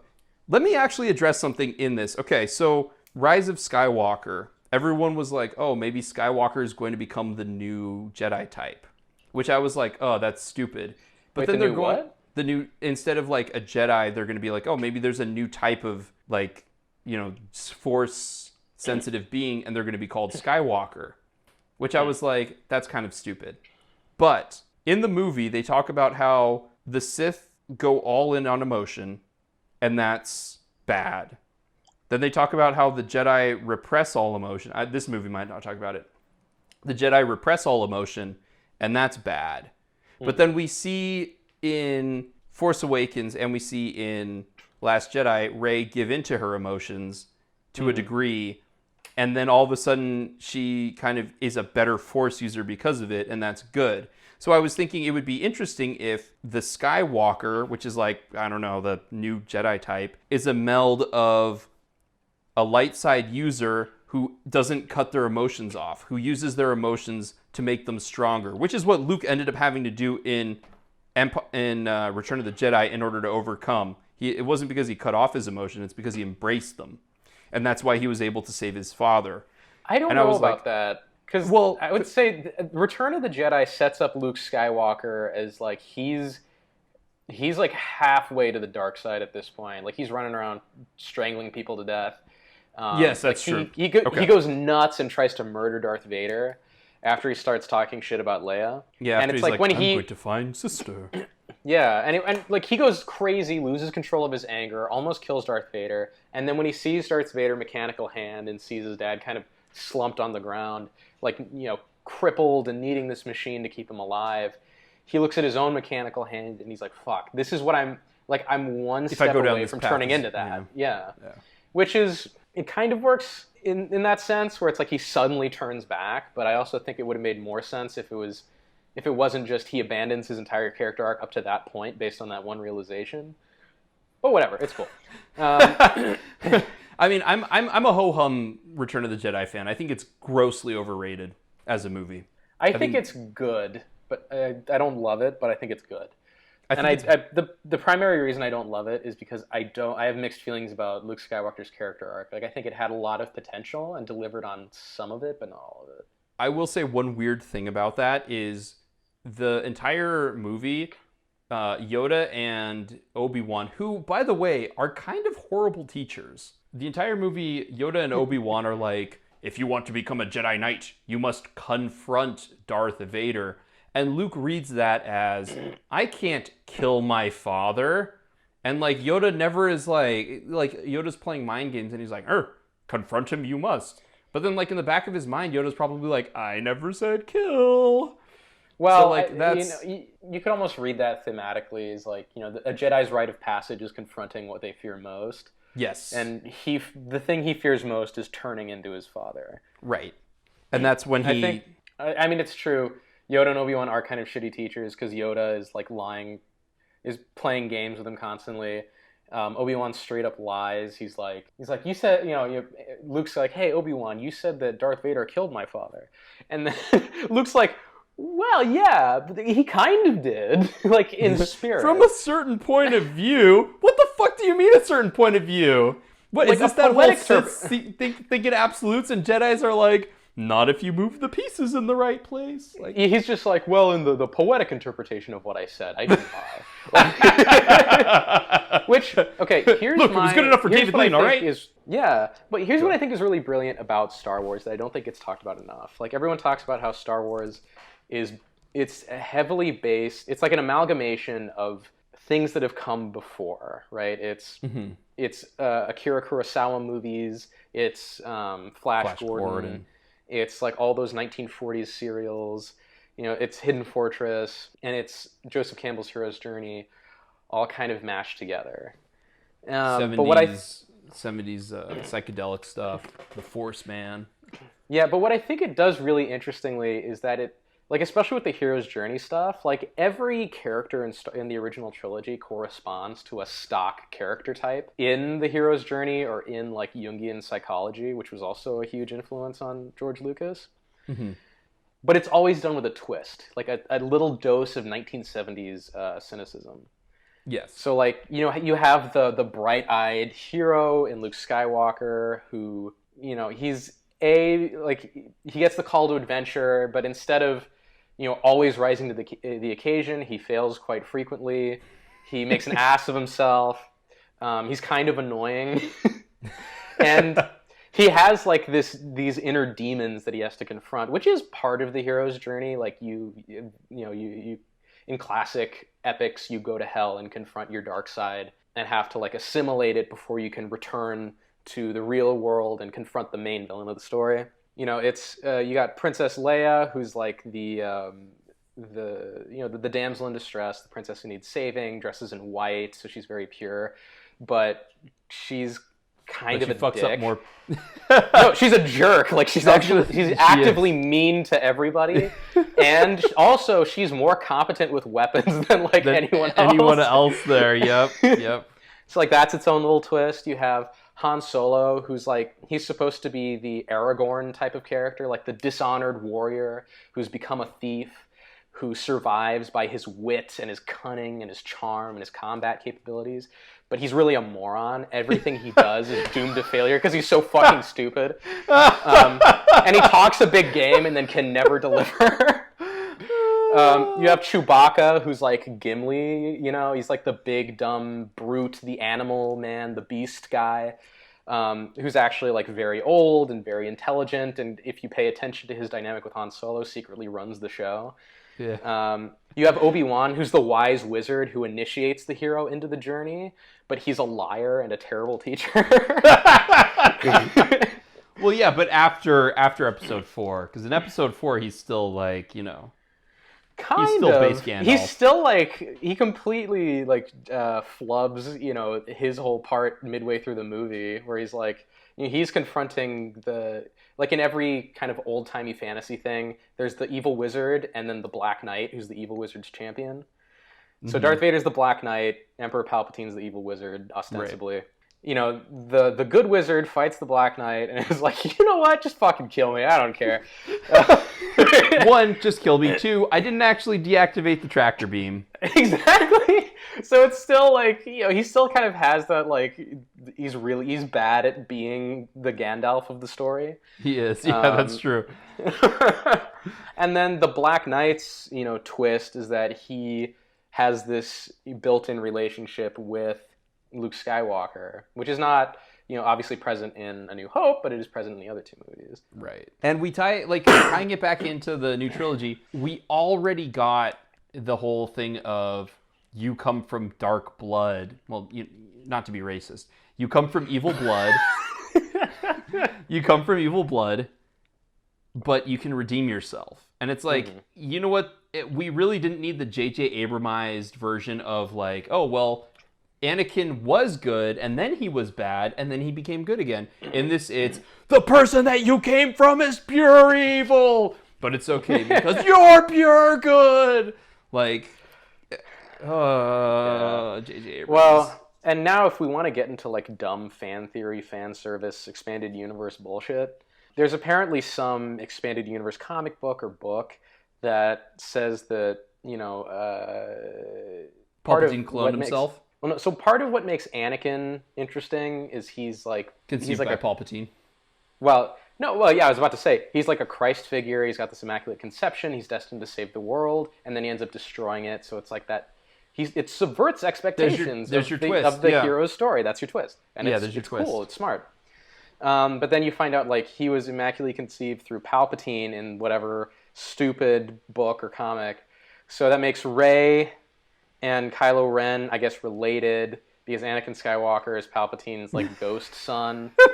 I'm just like, fuck me, man. There's so many like dumb fan theories out there about Star Wars that just drive me crazy because it's like no one needs to be thinking about this shit, and actively thinking about it, I think, cheapens Star Wars. Like there's this whole thing where like there's a big theory that was popularized, especially by The Last Jedi, where it's like the Force is a limited resource, and like the fewer people there are who can tap into it, the more powerful they are with it.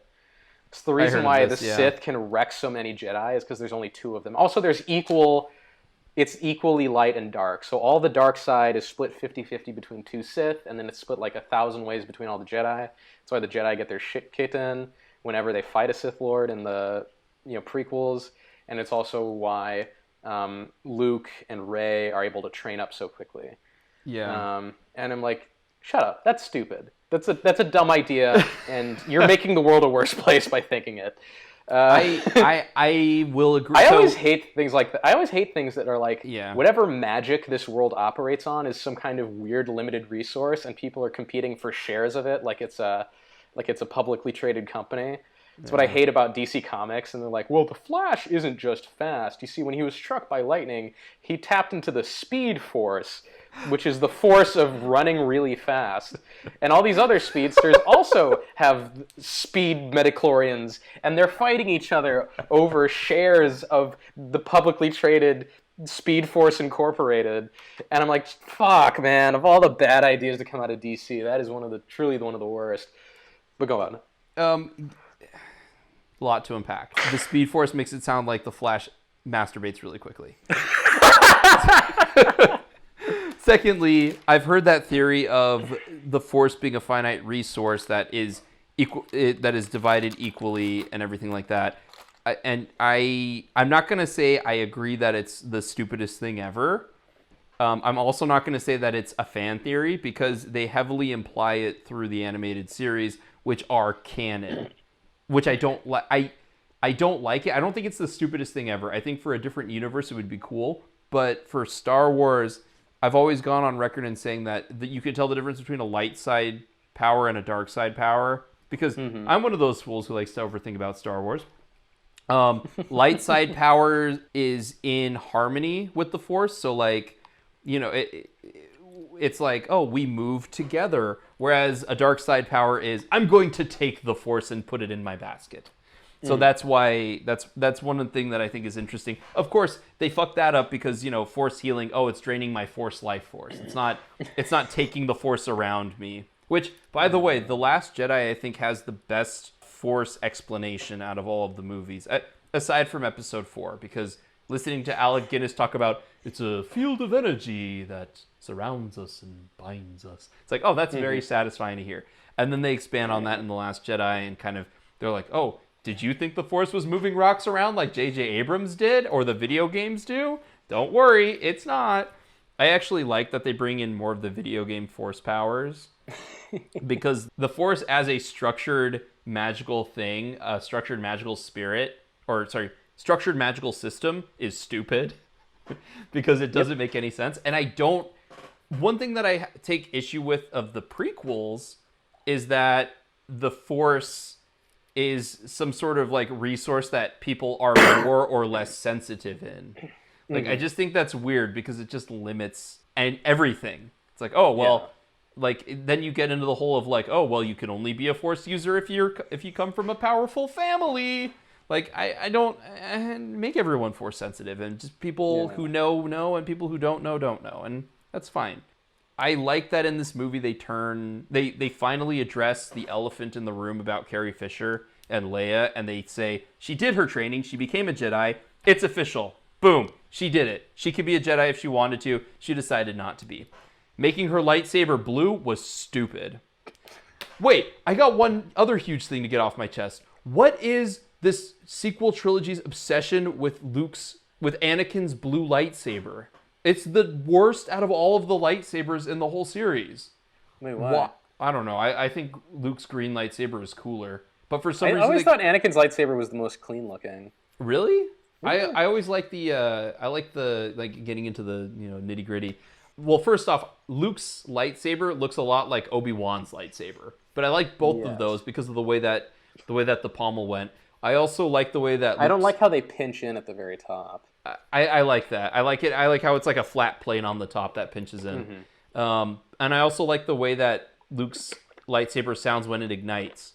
But there's this almost fetishized obsession with, like, I feel like J.J. Abrams has with Luke's lightsaber, with the Episode 4, Episode 5 lightsaber. Anakin's old lightsaber? Yeah, like I don't get why so much hinges on it, and I don't get like because if Rey really wanted Luke's lightsaber so he could have Luke and Leia's lightsaber at the end, she would have gone back to Ahch-To and gotten his green lightsaber, which he clearly still had. Yeah. So go ahead. I think it's interesting just because like Anakin Skywalker is like, he's I guess made of the Force, like he's a Force baby. So I understand if his lightsaber would be like extra super important because of that. But they never address it as Anakin's lightsaber. They always address it as Luke's lightsaber. I thought they do address it as Anakin's lightsaber in The Force Awakens. In The Force Awakens, they address it as Luke's old lightsaber. How did you get this, Maz Kanata? That's a good question for another time. Also known as J.J. Abrams' filmmaking philosophy. Yeah. Also, Maz Kanata's CGI looks worse somehow. Yeah. This movie. Again, she's been completely sidelined by both Rian Johnson and J.J. Abrams. Yeah. She's like the Leia surrogate. They're like, everything we wanted Leia to do, if we don't have a line for her, we'll give it to Maz Kanata.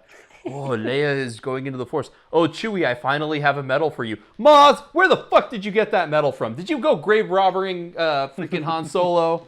Come on. That scene where Maz gave Chewbacca the medal, the person who was sitting next to me when I was watching it originally was fucking ugly crying so hard. Oh no. It was I could not believe it. I was like, what? Is that like something? Is that like Han's dice, but like flattened into like some sort of coin? It wasn't until after I left the theater that I was like, holy shit, that was a medal. Chewbacca's been waiting 40 years to get a medal, and there it is. The guy next to me was ugly crying. Like, it was the most amazing thing ever. Like, all of the fan service culminated into that moment. The weirdest moment that I've ever had in a theater watching Star Wars was with Rogue One. I was sitting next to a guy who was just cramming all these snacks throughout the entire movie, making a lot of noise, like popcorn, hot dogs, candy, just the entire movie, which was kind of irritating. And he looked kind of like a slob.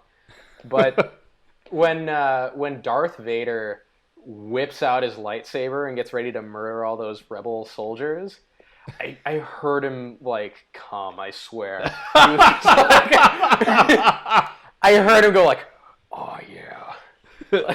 It was like, oh no. Like, what's he doing with that sausage? Oh fuck, that's not a sausage. Oh god. It just turns into The Departed. He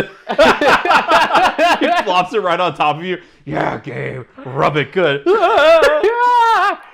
I know. Oh god. Okay, are you one of those people who thinks that lightsaber color matters? Like as far as strength? Either or that it means anything other than this is the color that it is. The only lightsaber color matters thing that I think is that if you're dark side, apparently you have to have a red lightsaber.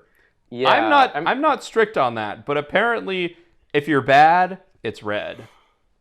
If you're bad, typically it's red, just because in the color symbolism of Star Wars, red is bad, blue and green is good. Yes. I don't like all of the reading into what the different colors represent, because it's just like the blue and green ones are just blue and green because they're blue and green. There's nothing to it. And everyone there's a special skill on the green, all right, Gabe? Ugh.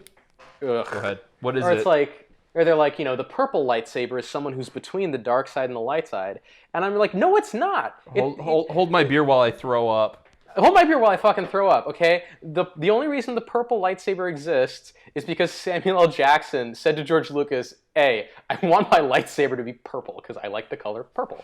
And that's it. That's all there is to it. Agreed. Its only significance is Samuel L. Jackson likes the color purple. Or like the gold lightsaber at the end of this movie. I wonder what kind of dumb things she has found to try and perfection. From There's only one gold Kyber crystal, and she had it at the beginning of the movie, and she always had it. Did you notice that her lightsaber is built out of her staff? But for some reason, she didn't make a double-sided lightsaber, which would make sense since she wielded a staff for the majority of her life. I hate you, J.J. Abrams. Who cares? I do. But anyway, yeah. So I don't know. I mean. By the time I saw the scissor lightsaber, I had already been like, I know it's not happening. She's got Luke's old lightsaber. She can't do anything original.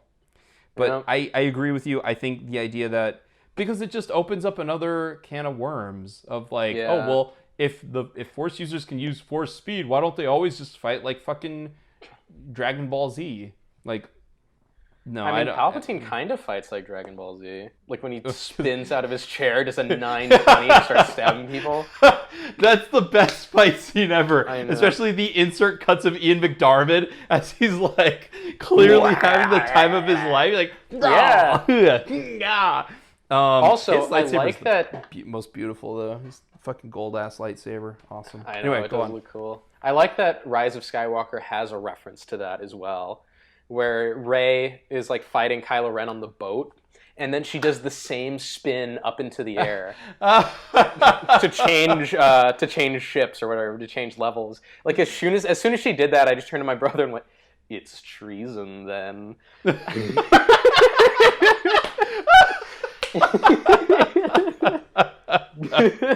Look, dude, I wish I were in you. I wish I was watching Rise of Skywalker with you, because I think we would have had like a good time with a bad movie. And again, Yeah. I actually genuinely enjoy it, because we haven't focused on anything that's good in the movie, because all of the stuff that's good is like sort of like medium good.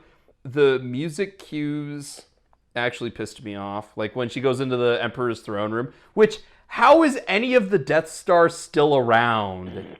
Especially that big of a chunk. Completely blew up, yeah. Like, what the fuck? Why does the planet-based weapons in this movie, like, why do Starkiller Base and the Star Destroyers have the same, like, planet-destroying screwdriver weapon that they had in Star Trek? Like, why? Why the double penetration there? Like, I don't know, fuck? why is everything so unoriginal and hacky? That question is you could apply that to most big blockbusters. That's true. Why did Ray Why go is back? this like that other thing and not something else?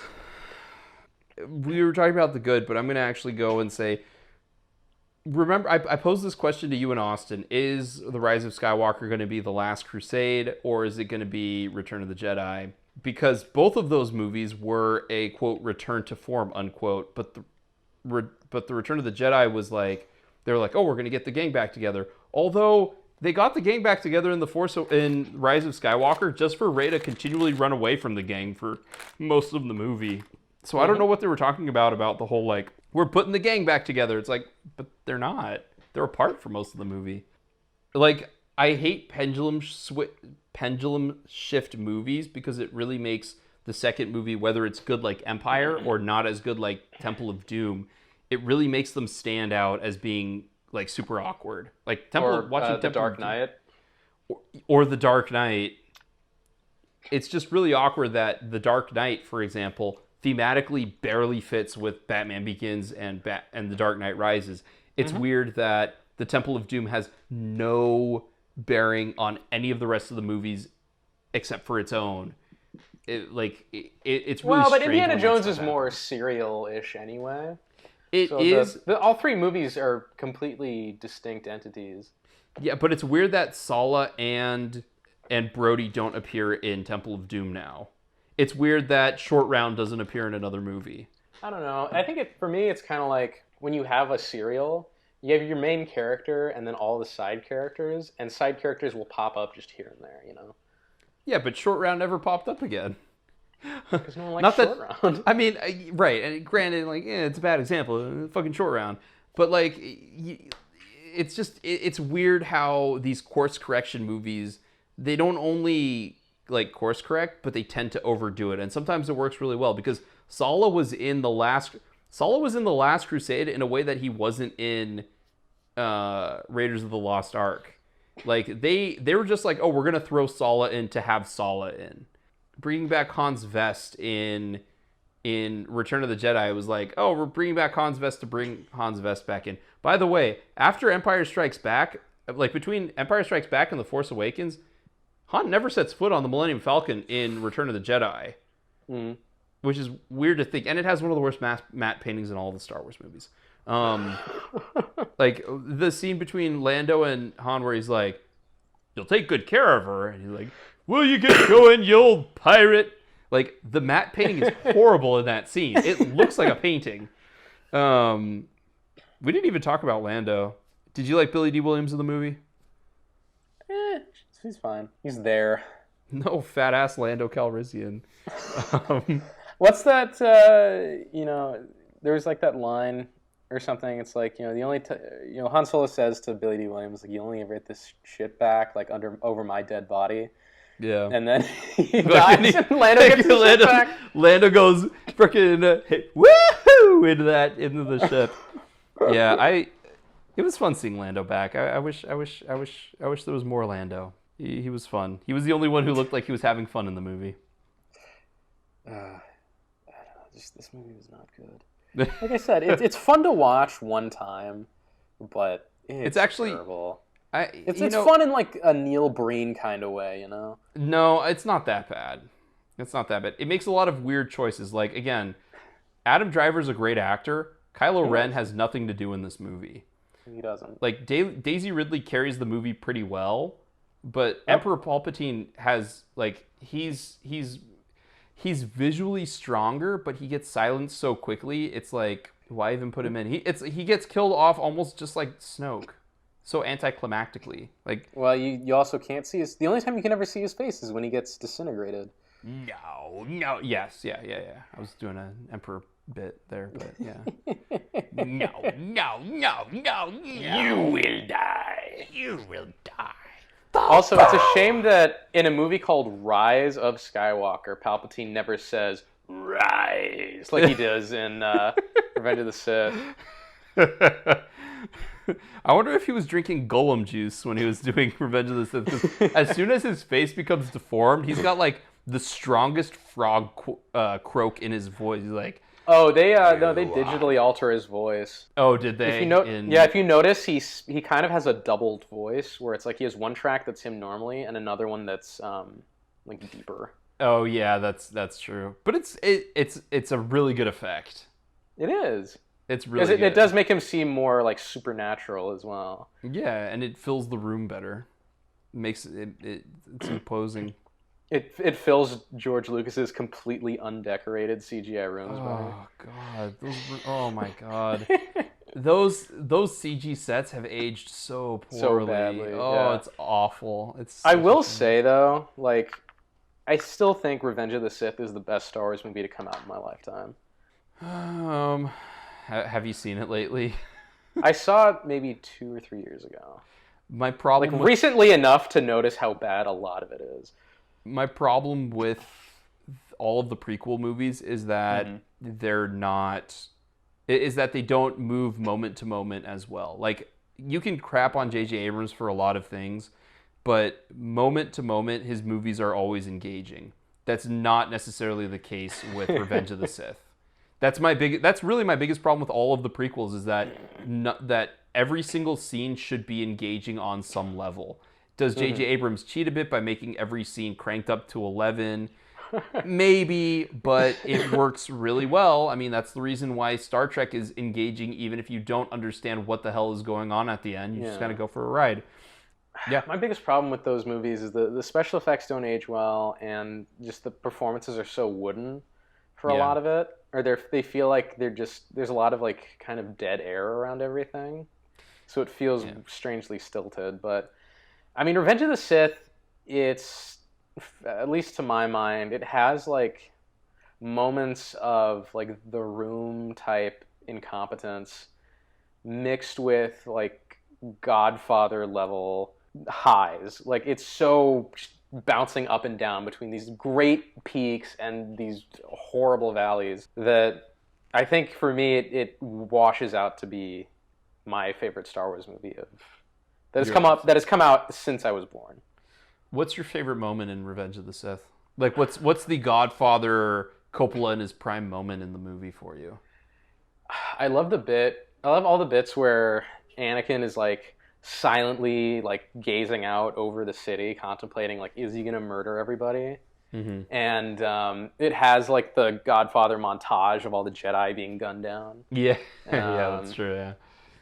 And there's something about Christensen's performance where his facial acting is really good. So he's very like convincing and threatening as long as he doesn't talk. Because he looks like he looks like completely convincing when he's just kind of staring dramatically into the camera. Mm-hmm. But then as soon as he's like, "You turned her against me," it's like, oh no. It just broke the spell. I actually, I actually really like that scene just as a whole. Even with his whining, I like the fact that like he's pissed. I like the fact that he can't stop walking back and forth and he can't stop moving while Obi-Wan is nice and calm. I even like, "You turned her against me. You turned everyone against me. I hate you." Like I do like all that stuff. I give you that. And again, like I like everything else about the scene. It's just his line delivery. I mean, yeah. I have watched Hayden Christensen in other movies though, and I do genuinely enjoy him as an actor. I don't think he should get as much hate as he should. It also reminds me like I totally should have seen the complete negative backlash to The Last Jedi and now to this coming, because holy shit, like Jake Lloyd, his entire life was ruined by The Phantom Menace. Yeah. Hayden Christensen, he can barely get another job because of the prequel movies. So My brother saw him in a movie recently where he plays an Italian guy, and he puts on an Italian accent. So it's like Italian accent plus Hayden Christensen voice. And it's like a romance with Emma Roberts or something. Yes, I've seen it on there. I'm like, can I con Aaliyah into watching this? Like, is it any good? He's actually really entertaining in Takers. He's not in it a lot, but he's really entertaining in it. And I have a personal soft spot for Takers and Den of Thieves. They're both horrible, but they're both of the same ilk. But Is Den of Thieves the one with Nicolas Cage? No, Den of Thieves is the one with Gerard Butler. Yeah. So I still think that that The Last Jedi is probably the best Star Wars movie made in my lifetime. Just because, like, all of the other elements, like it, aside from one really awkward edit in the beginning of the movie, the editing is super tight in The Last Jedi. The cinematography is really good. The color theory is amazing. If it's lacking in one thing, it's production design, because J.J. Abrams really went like full tilt on a really interesting dramatic production design in The Force Awakens. And The Last Jedi kind of suffers from being not as interesting. But I like how it works thematically. I think the actors, like Kylo Ren was annoying in The Force Awakens. And Kylo Ren is an interesting character in The Last Jedi. Oh, he's so interesting in that movie. But that makes his performance in The Force Awakens better. It heightens it. So that's why when I say, like, there are aspects of The Last Jedi that heighten The Force Awakens, Rey is more interesting, because there were a lot of complaints, like, to borrow a common term, there were a lot of complaints about Rey being a Mary Sue in The Force Awakens, how she does everything perfectly.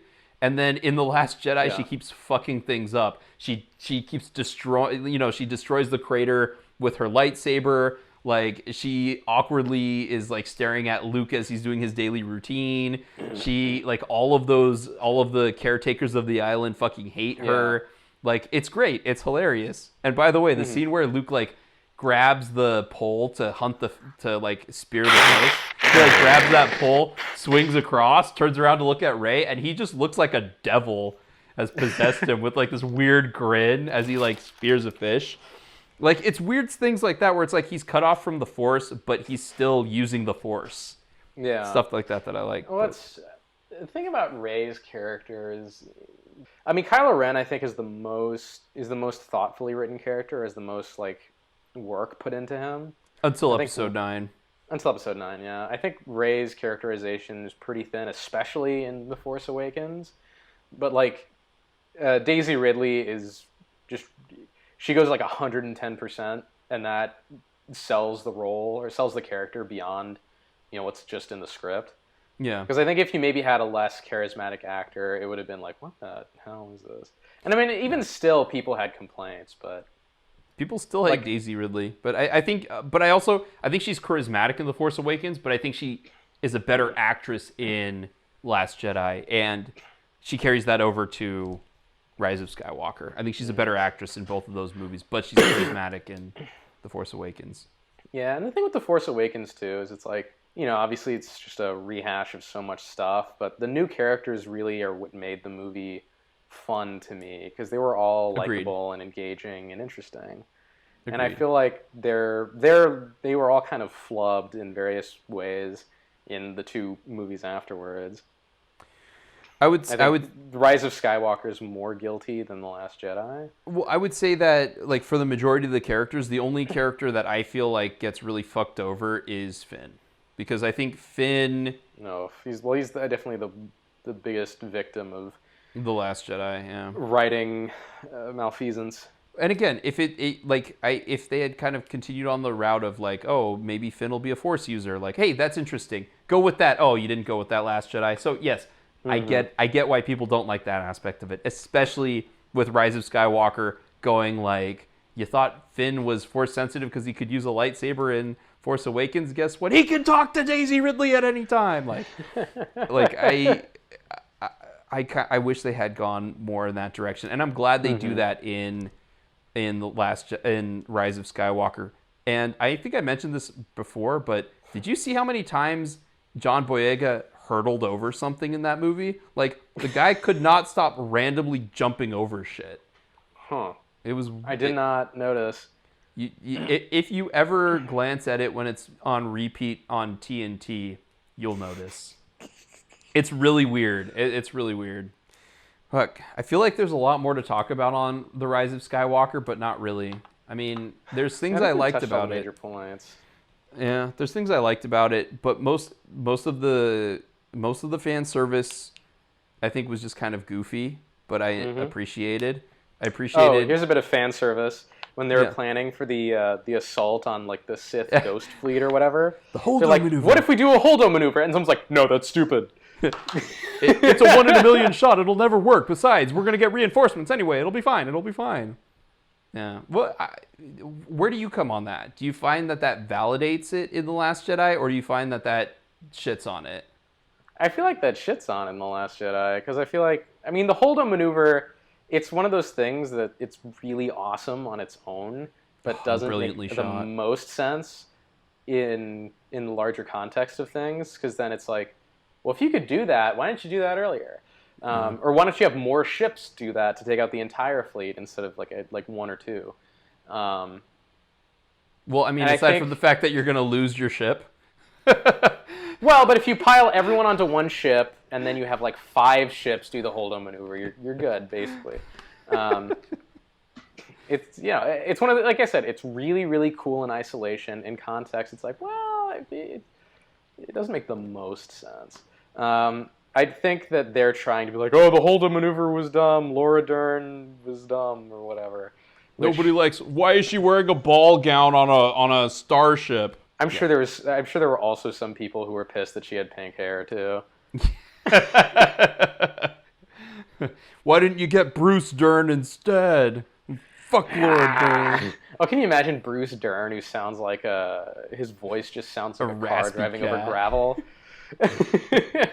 Just bowing down to Carrie Fisher, whose voice also sounds like a car dragging over gravel, mixed with a strained cat. The thing is like, I like Laura Dern. She's a really good actor. I do too. It sucks that she's not in more things. No, she's been in a lot recently. She's been like all over the she's been place. having like kind of a resurgence. Yeah, she's gonna be in Jurassic World 3. Maybe she'll get back together with Sam Neill and retcon the shitty part of Jurassic Park 3.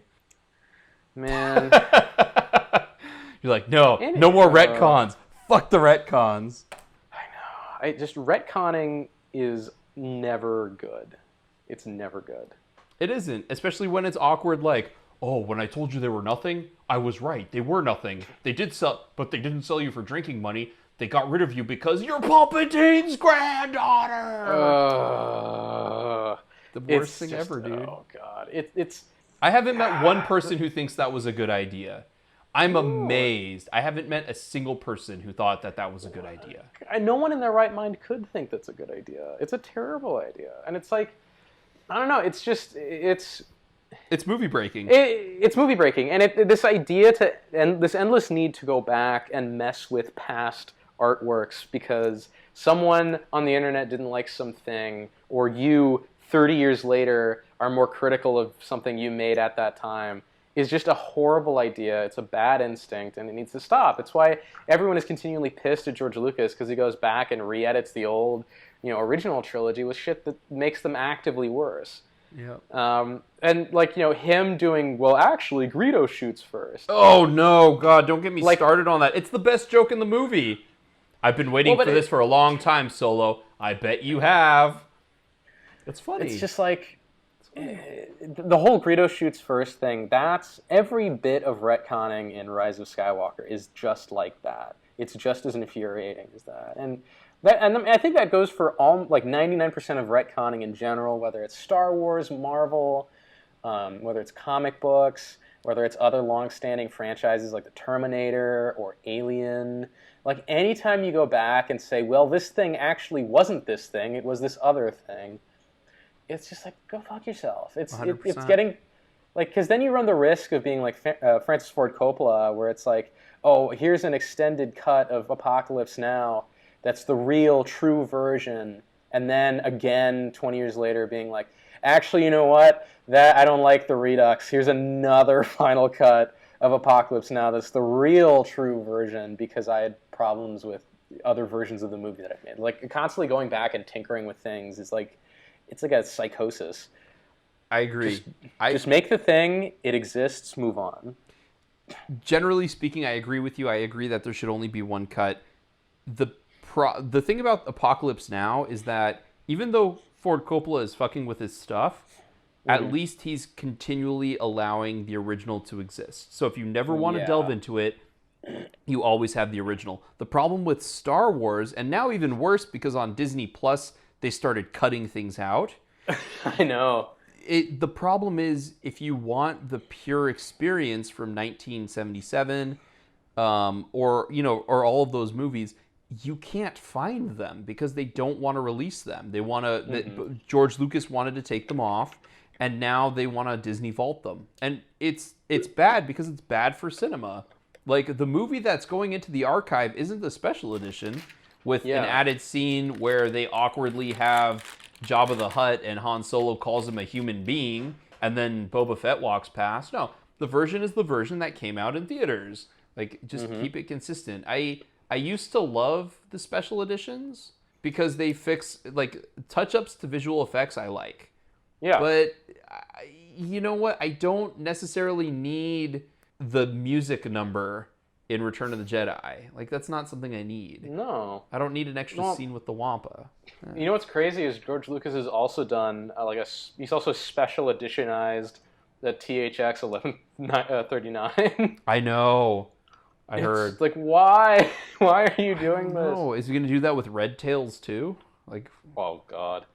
Or like that other, like, Hidden Magic or whatever the animated movie he put out was? Like, it's weird to think that the guy who did, like, let me paraphrase that. I understand that Star Wars is amazing. I understand that American Graffiti is seen by many people to be an amazing movie. I guess THX 1185 is really good. George Lucas, to me, is not a good filmmaker. Like, I think it's fitting that J.J. Abrams took over Star Wars for him, because J.J. Abrams is a very derivative filmmaker, and George Lucas is a very derivative filmmaker. Star Wars movies are all references to other movies. What, J.J. Abrams or George Lucas is? Both. Well, both. Both. At least George Lucas pulls from a wider bed of references. Like, he's pulling from the classics of 1960s and 70s cinema. Yeah, or all of his references, all the way back to the 30s. Let's But I think he's a good producer, because Empire is good and Return is decent. But then when it gets to, like, episode 1, 2, and 3, he's very bare bones in how he approaches his shot compositions and things like that. He doesn't really let his cinematographers take over. Although I would argue that episode 1 probably has the most interesting cinematography, because there were practical sets and they were filmed on film. But, like, if you watch American Graffiti, like, he doesn't have a distinct style in that either. He borrows a lot from, like, cinema verite and from like French cinema. I haven't watched THX 1175. I don't know. I haven't watched THX. It was 1138. 1138. I haven't watched that movie, so I can't really comment on that. But like the original Star Wars, a lot of people say that Marsha Lucas saved it in editing. And even when you watch it, I mean, it's not exactly especially episode 4 is not exactly the most dynamic movie. Like, well, no, he's got a very just lock it down on a tripod, shoot wide shots way of filming. Yeah, and it's not bad, but it's also just not really original. Like, he doesn't really. There's not a lot of work in the master shot. He shoots for the edit, So like, he's an interesting filmmaker. I think he's probably a better editor than he is like a director. But there's a reason he dialed off the filmmaking after he made billions on Star Wars toys. Yep, and that's why he's well, I mean, he keeps saying he's retired to make small personal films in the comfort of his garage or whatever. Are they films that see them? Like, what is he making? Like, pornos? I don't know. Like, who makes movies in your garage to just like watch yourself? I mean, the garage bit was a joke, but he's like, he seems to be wanting to make. He keeps saying he's like, I want to retire and make like kind of small scale personal movies. I'm like, I have no idea what that would be. I'm interested. You've got me. Like, you've heard his original idea for Apocalypse Now. It was going to be like documentary footage mixed with cinema verite style. Like, it sounds interesting. It doesn't sound like the like grand masterpiece that Apocalypse Now became, but it would have been interesting. Well, he got his start doing like racing documentaries. Oh, is that what it was? Yeah. He should get back. He's a big car guy. I know that. I know, but he should get back into making documentaries.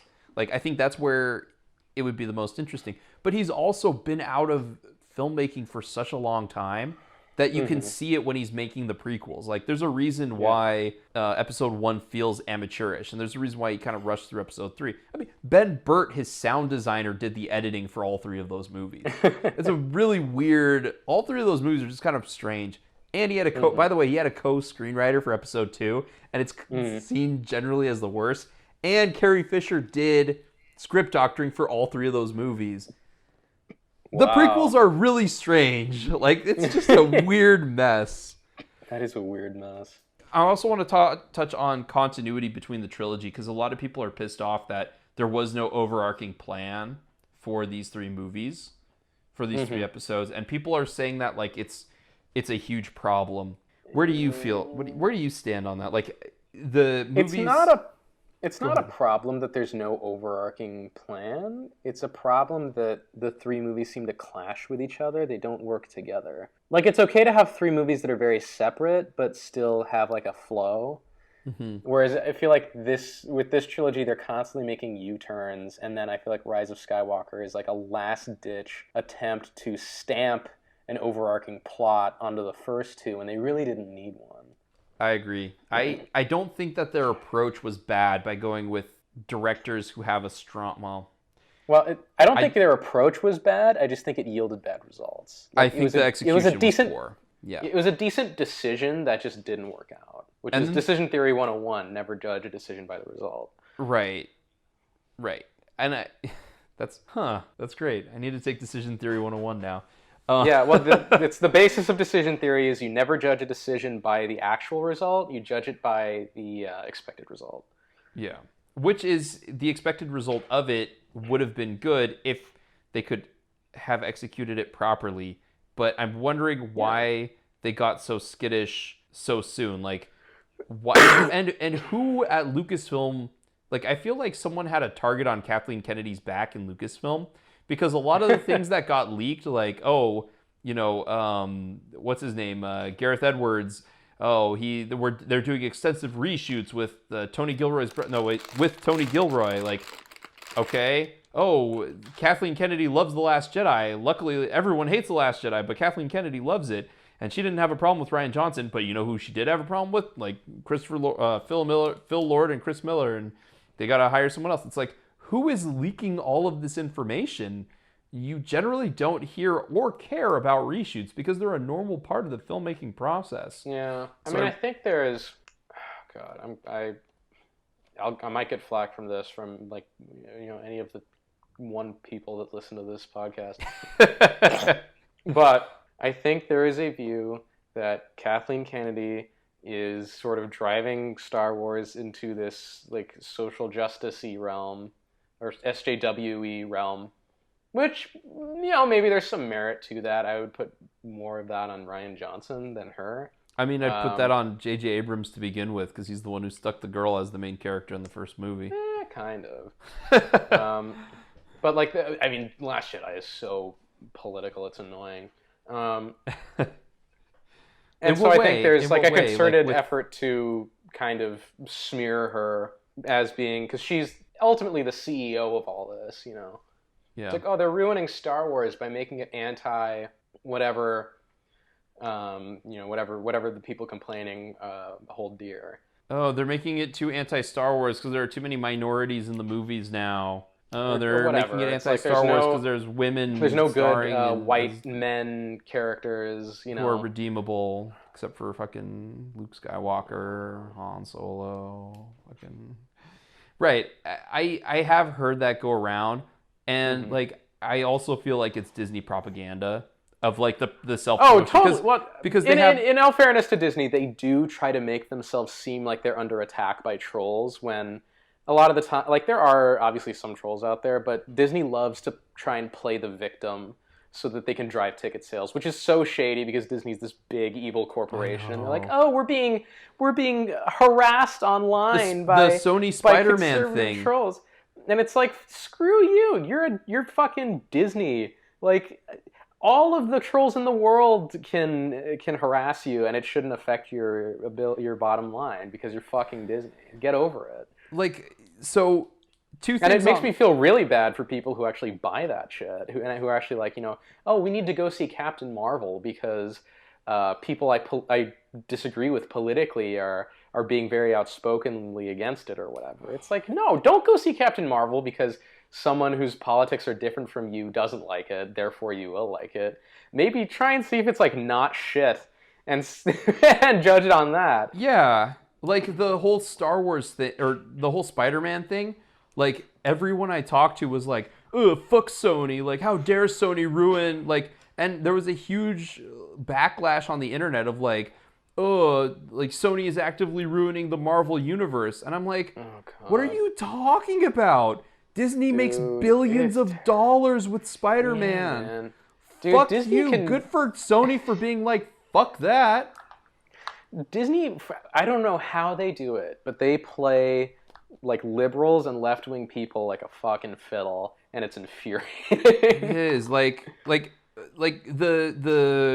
I didn't even realize that there was a gay scene. Oh, the lesbians kissing in this movie for 5 seconds. Oh, in the fucking background, as another J.J. Abrams sweeping shot pans right over them. No, yes.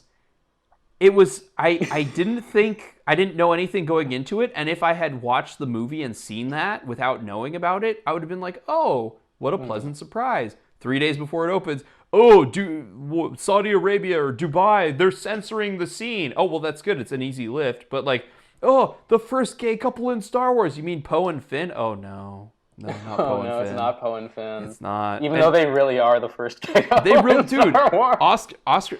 Apparently, everyone wants to fuck Finn in the series. Daisy, Rey. They try to ship Rey with Finn, and then Rose wants Finn, and then this Janna girl in this movie wants Finn. Man, and fucking Oscar Isaac wants Finn. He was in a world where everyone's completely sexless. It seems like Finn does get around quite a bit, and he's the biggest fuck up of them all. I don't get it. What the hell? But the whole gay scene and the way that it treated it's playing right into what you're saying. It's not only that, but it's also Disney is the worst at queer baiting of all of the companies I've ever seen. Just let it be. But no, Disney always has to play victim, and then they indulge in they indulge in sort of this really weird queer baiting too, where it's you kind of queer bait two characters. And then the people who like it start writing dumb fanfics on, whatever shit website about it. So they're into it. And then everyone who doesn't like it gets really pissy and starts tweeting about it or making a bunch of noise on the internet, how mad they are, how Disney's pushing a gay agenda. And it's a win-win for Disney both ways because they got a shitload of free press for doing nothing, basically. Yep. I've always said, it's Walt Disney coined it best. He's like, there's two Walt Disneys. There's the Uncle Walt persona that everyone loves, and then there's Walt Disney, the asshole producer, the asshole independent producer who's made a shit ton of money and no one wants to be around. It's like, yeah, that's the Disney that like it's carried over. The Disney brand, progressive, for the people. Women love us. The Disney company, fuck everything. We want money. Like it's just it's so disgusting. Anyway, go ahead. I wonder sometimes how Walt Disney, the ruthless, cutthroat businessman and vicious anti-Semite that he was, would feel about like current Disney, because it's like this like it is taking over the world, it's crushing all the competition, it's siphoning up all the money that goes into any artistic endeavor, at least in the United States these days. It's this massive powerhouse that he probably would love, but the people who took it, they were all Jewish.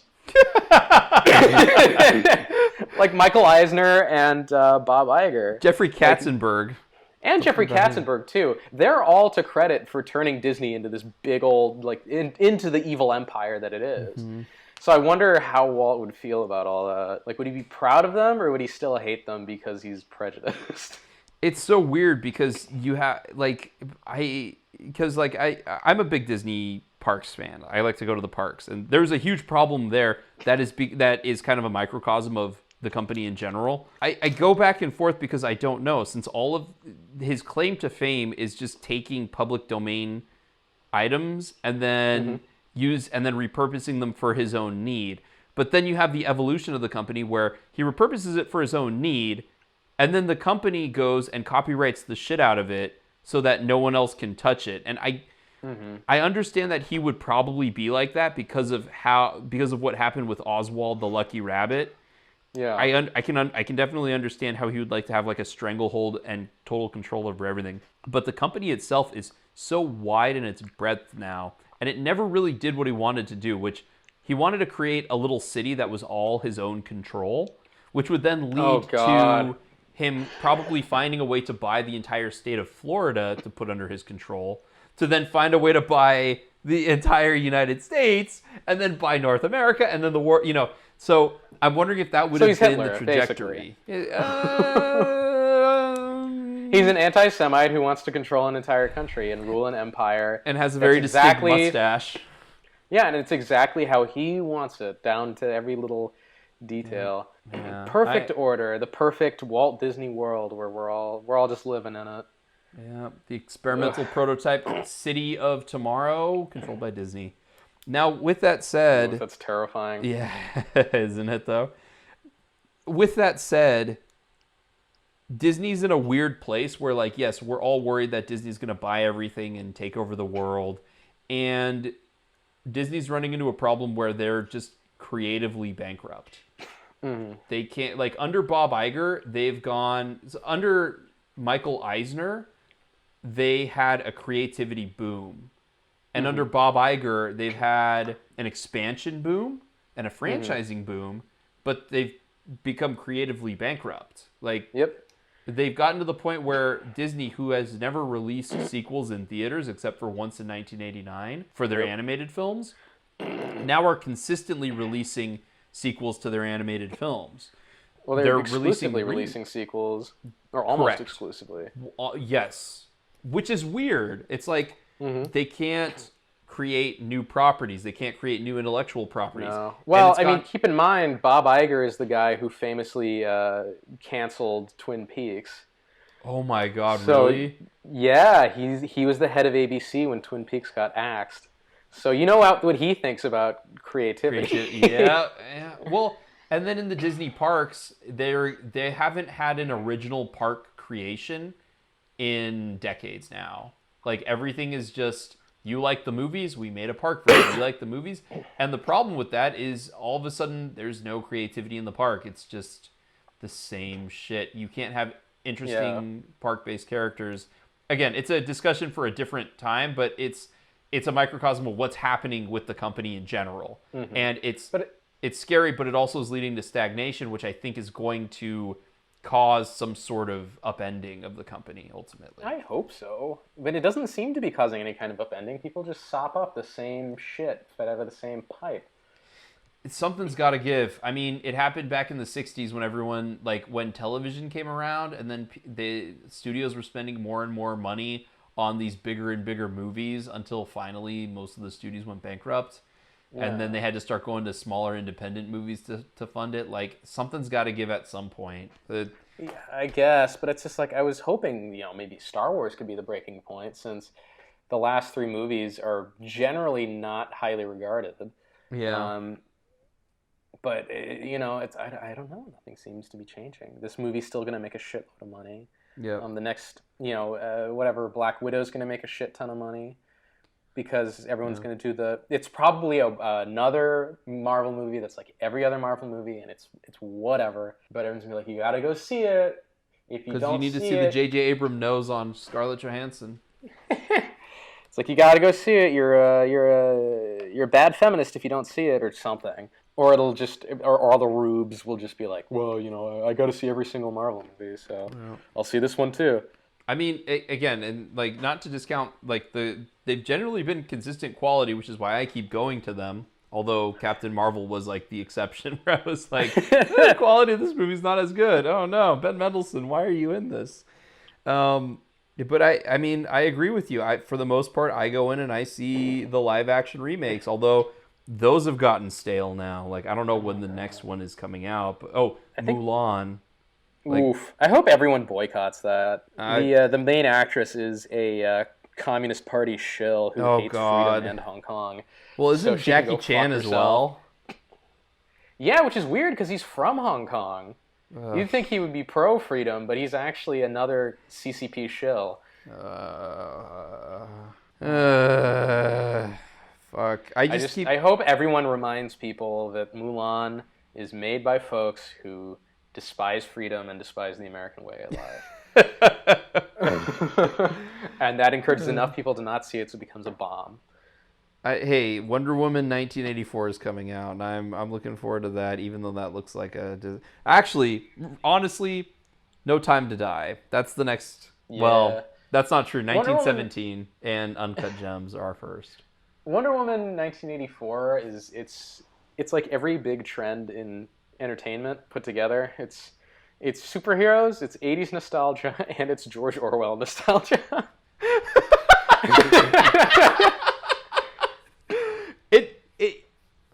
I know I'm just going off of trailer reactions, but the trailer makes me both nervous because all of the like scene to scene storytelling, like ligament stuff looks really bad. But then I watch her ride the lightning with her lasso of truth. Like Spider-Man swing on the lightning. Yep, and I don't care what you think. That looks so Cornishly goofy, but so fucking badass. And then when she comes out in the full gold armor, I'm like, you've got my ticket. So here's something that I kind of noticed. So the song in the trailer is a remix of New Order's Blue Monday, which didn't come out until... Is that the song from Atomic Blonde? Yes. Okay, I think so. It's like, Yeah.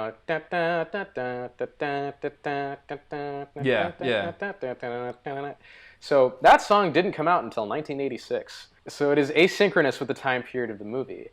However, Wonder Woman swings on lightning bolts, and the Metallica album and song Ride the Lightning came out in 1984. So I'm going to be really pissed if they have Blue Monday in the movie, but they don't have Ride the Lightning in there. I'm wondering if they're doing the Blue Monday thing because of Atomic Blonde. They're like, oh, people like that in the trailer for Atomic Blonde. They'll like it here. The reason they do it is Blue Monday is the most 80s song of all time. It's pretty close. It's pretty close. Well, name one song that's more 80s than Blue Monday. It's bad because I'm just like the Blade Runner soundtrack. Like the only song I could think of that maybe kind of comes close is like Bizarre Love Triangle, also by New Order, but I think Blue Monday is more just the 80s. Remember the 80s? Remember what the 80s sounded like? Boom, Blue Monday. Yeah, I was going to go with A Flock of Seagulls song. Oh, You know, that one Flock of Seagulls song that the only one they did, but I can't think of it.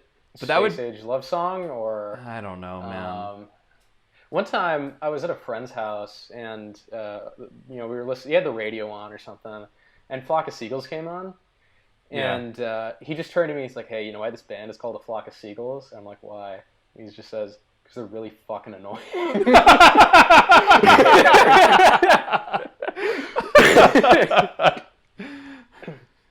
Shit, now that you've mentioned the thing about Blue Monday, I'm like, I know what you mean, because it's all synth and everything like that. I can't think of anything else that's... Fuck, you put me on the spot. I didn't have my go-to 80s song. Hall & Oates, the band, the entire band. Just the entire band. Yeah, that's it. Either that or like Danger Zone. But that's also 86. So, yep. I'm looking forward to that though, and I'm looking forward to the new Star Wars movie in 2 years. I'm not. I'm not looking forward to the new Star Wars. I'm not looking forward to the new Top Gun. Wonder Woman 1984 may be all right. I have no idea. The first one was, fine. The soundtrack is fantastic in the first one. So that's like the in the trailer. The saving grace. I mean, not just the soundtrack, but that's the thing that like stands out the most. And when it's like they have the Wonder Woman theme, the new one from the movie, like come in at the end of Wonder Woman 1984's trailer. And I'm like, yeah, this is why I liked the original, because they got that hopeful theme, not just the Tom Hulkenberger blistering guitar riff. Yeah, that's just like completely doesn't out fit of the place character in World whatsoever. War One, but is awesome in Batman v Superman. I know. I kind of, even though I was kind of irked by the use of Blue Monday in the trailer, I do kind of like it when movies have songs that are completely out of time with like when the movie takes place. Like if there was a Prohibition era gangster movie that had like Led Zeppelin or like modern rap music, or like had like an all synthesizer soundtrack, like I'd be down for that. That's why I like Peaky Blinders, because the soundtrack is like heavy. It's like it's like rock and roll, and they're these like London gangsters and like gentry. That's so Guy Ritchie. Yeah, like I'm with you. I like the disassociation because you're using the music for a mood. You're not necessarily using it for. So yeah, or like how there's electric guitars all over those old Sergio Leone movies. Yeah, it's fucking badass. Doesn't quite work as well in Pirates of the Caribbean at World's End, but then again, nothing does. Yep. Do you have anything else to say about the rise of Skywalker? Nope. It stinks. It's, even though I have all the criticisms I have, I still had a lot of fun watching it, and yeah, I'm gonna have a lot of fun too. I'm gonna have a lot of fun watching it again. I'll still go back to it, but at the end of the day, I just feel disappointed by it. Yeah. Well, I guess that does it, huh? Yep. Do we need to plug the website? Oh yeah, our website is underthewheels.wixsite.com/blog. We also have a Facebook page which has links to our website in case our website, URL is too annoying to type in, which I think it probably is.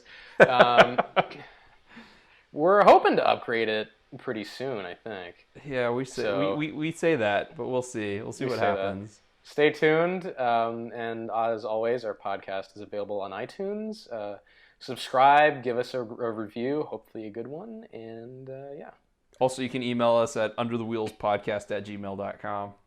That's right. Yep. I got you, dude. That was good. That was really good. I'm glad that you know our websites better than I do. Are you going to be posting a review of a new movie anytime soon? I don't know. It depends on how I feel about Uncut Gems, I guess. Or I might talk about Marriage Story, because I was really impressed by that.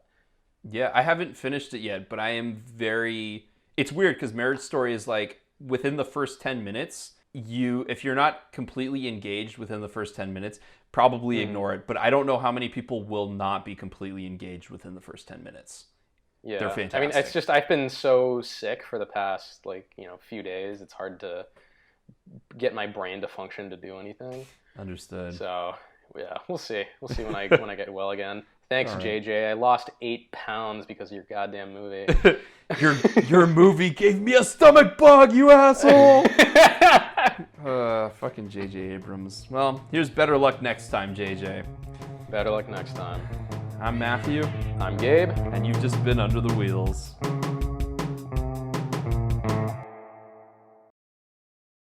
Did you see Solo? What's up? Did you see Solo? Hello?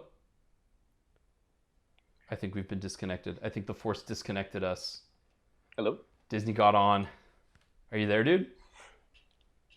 I think that Disney hijacked our podcast. They don't like us talking ill about the mouse, Star Wars, Marvel, which I could easily go on to. Oh, it looks like I got disconnected. Uh-oh. But yeah, Disney didn't like our connection. Yeah, they didn't like it. Did you see Solo? Finished.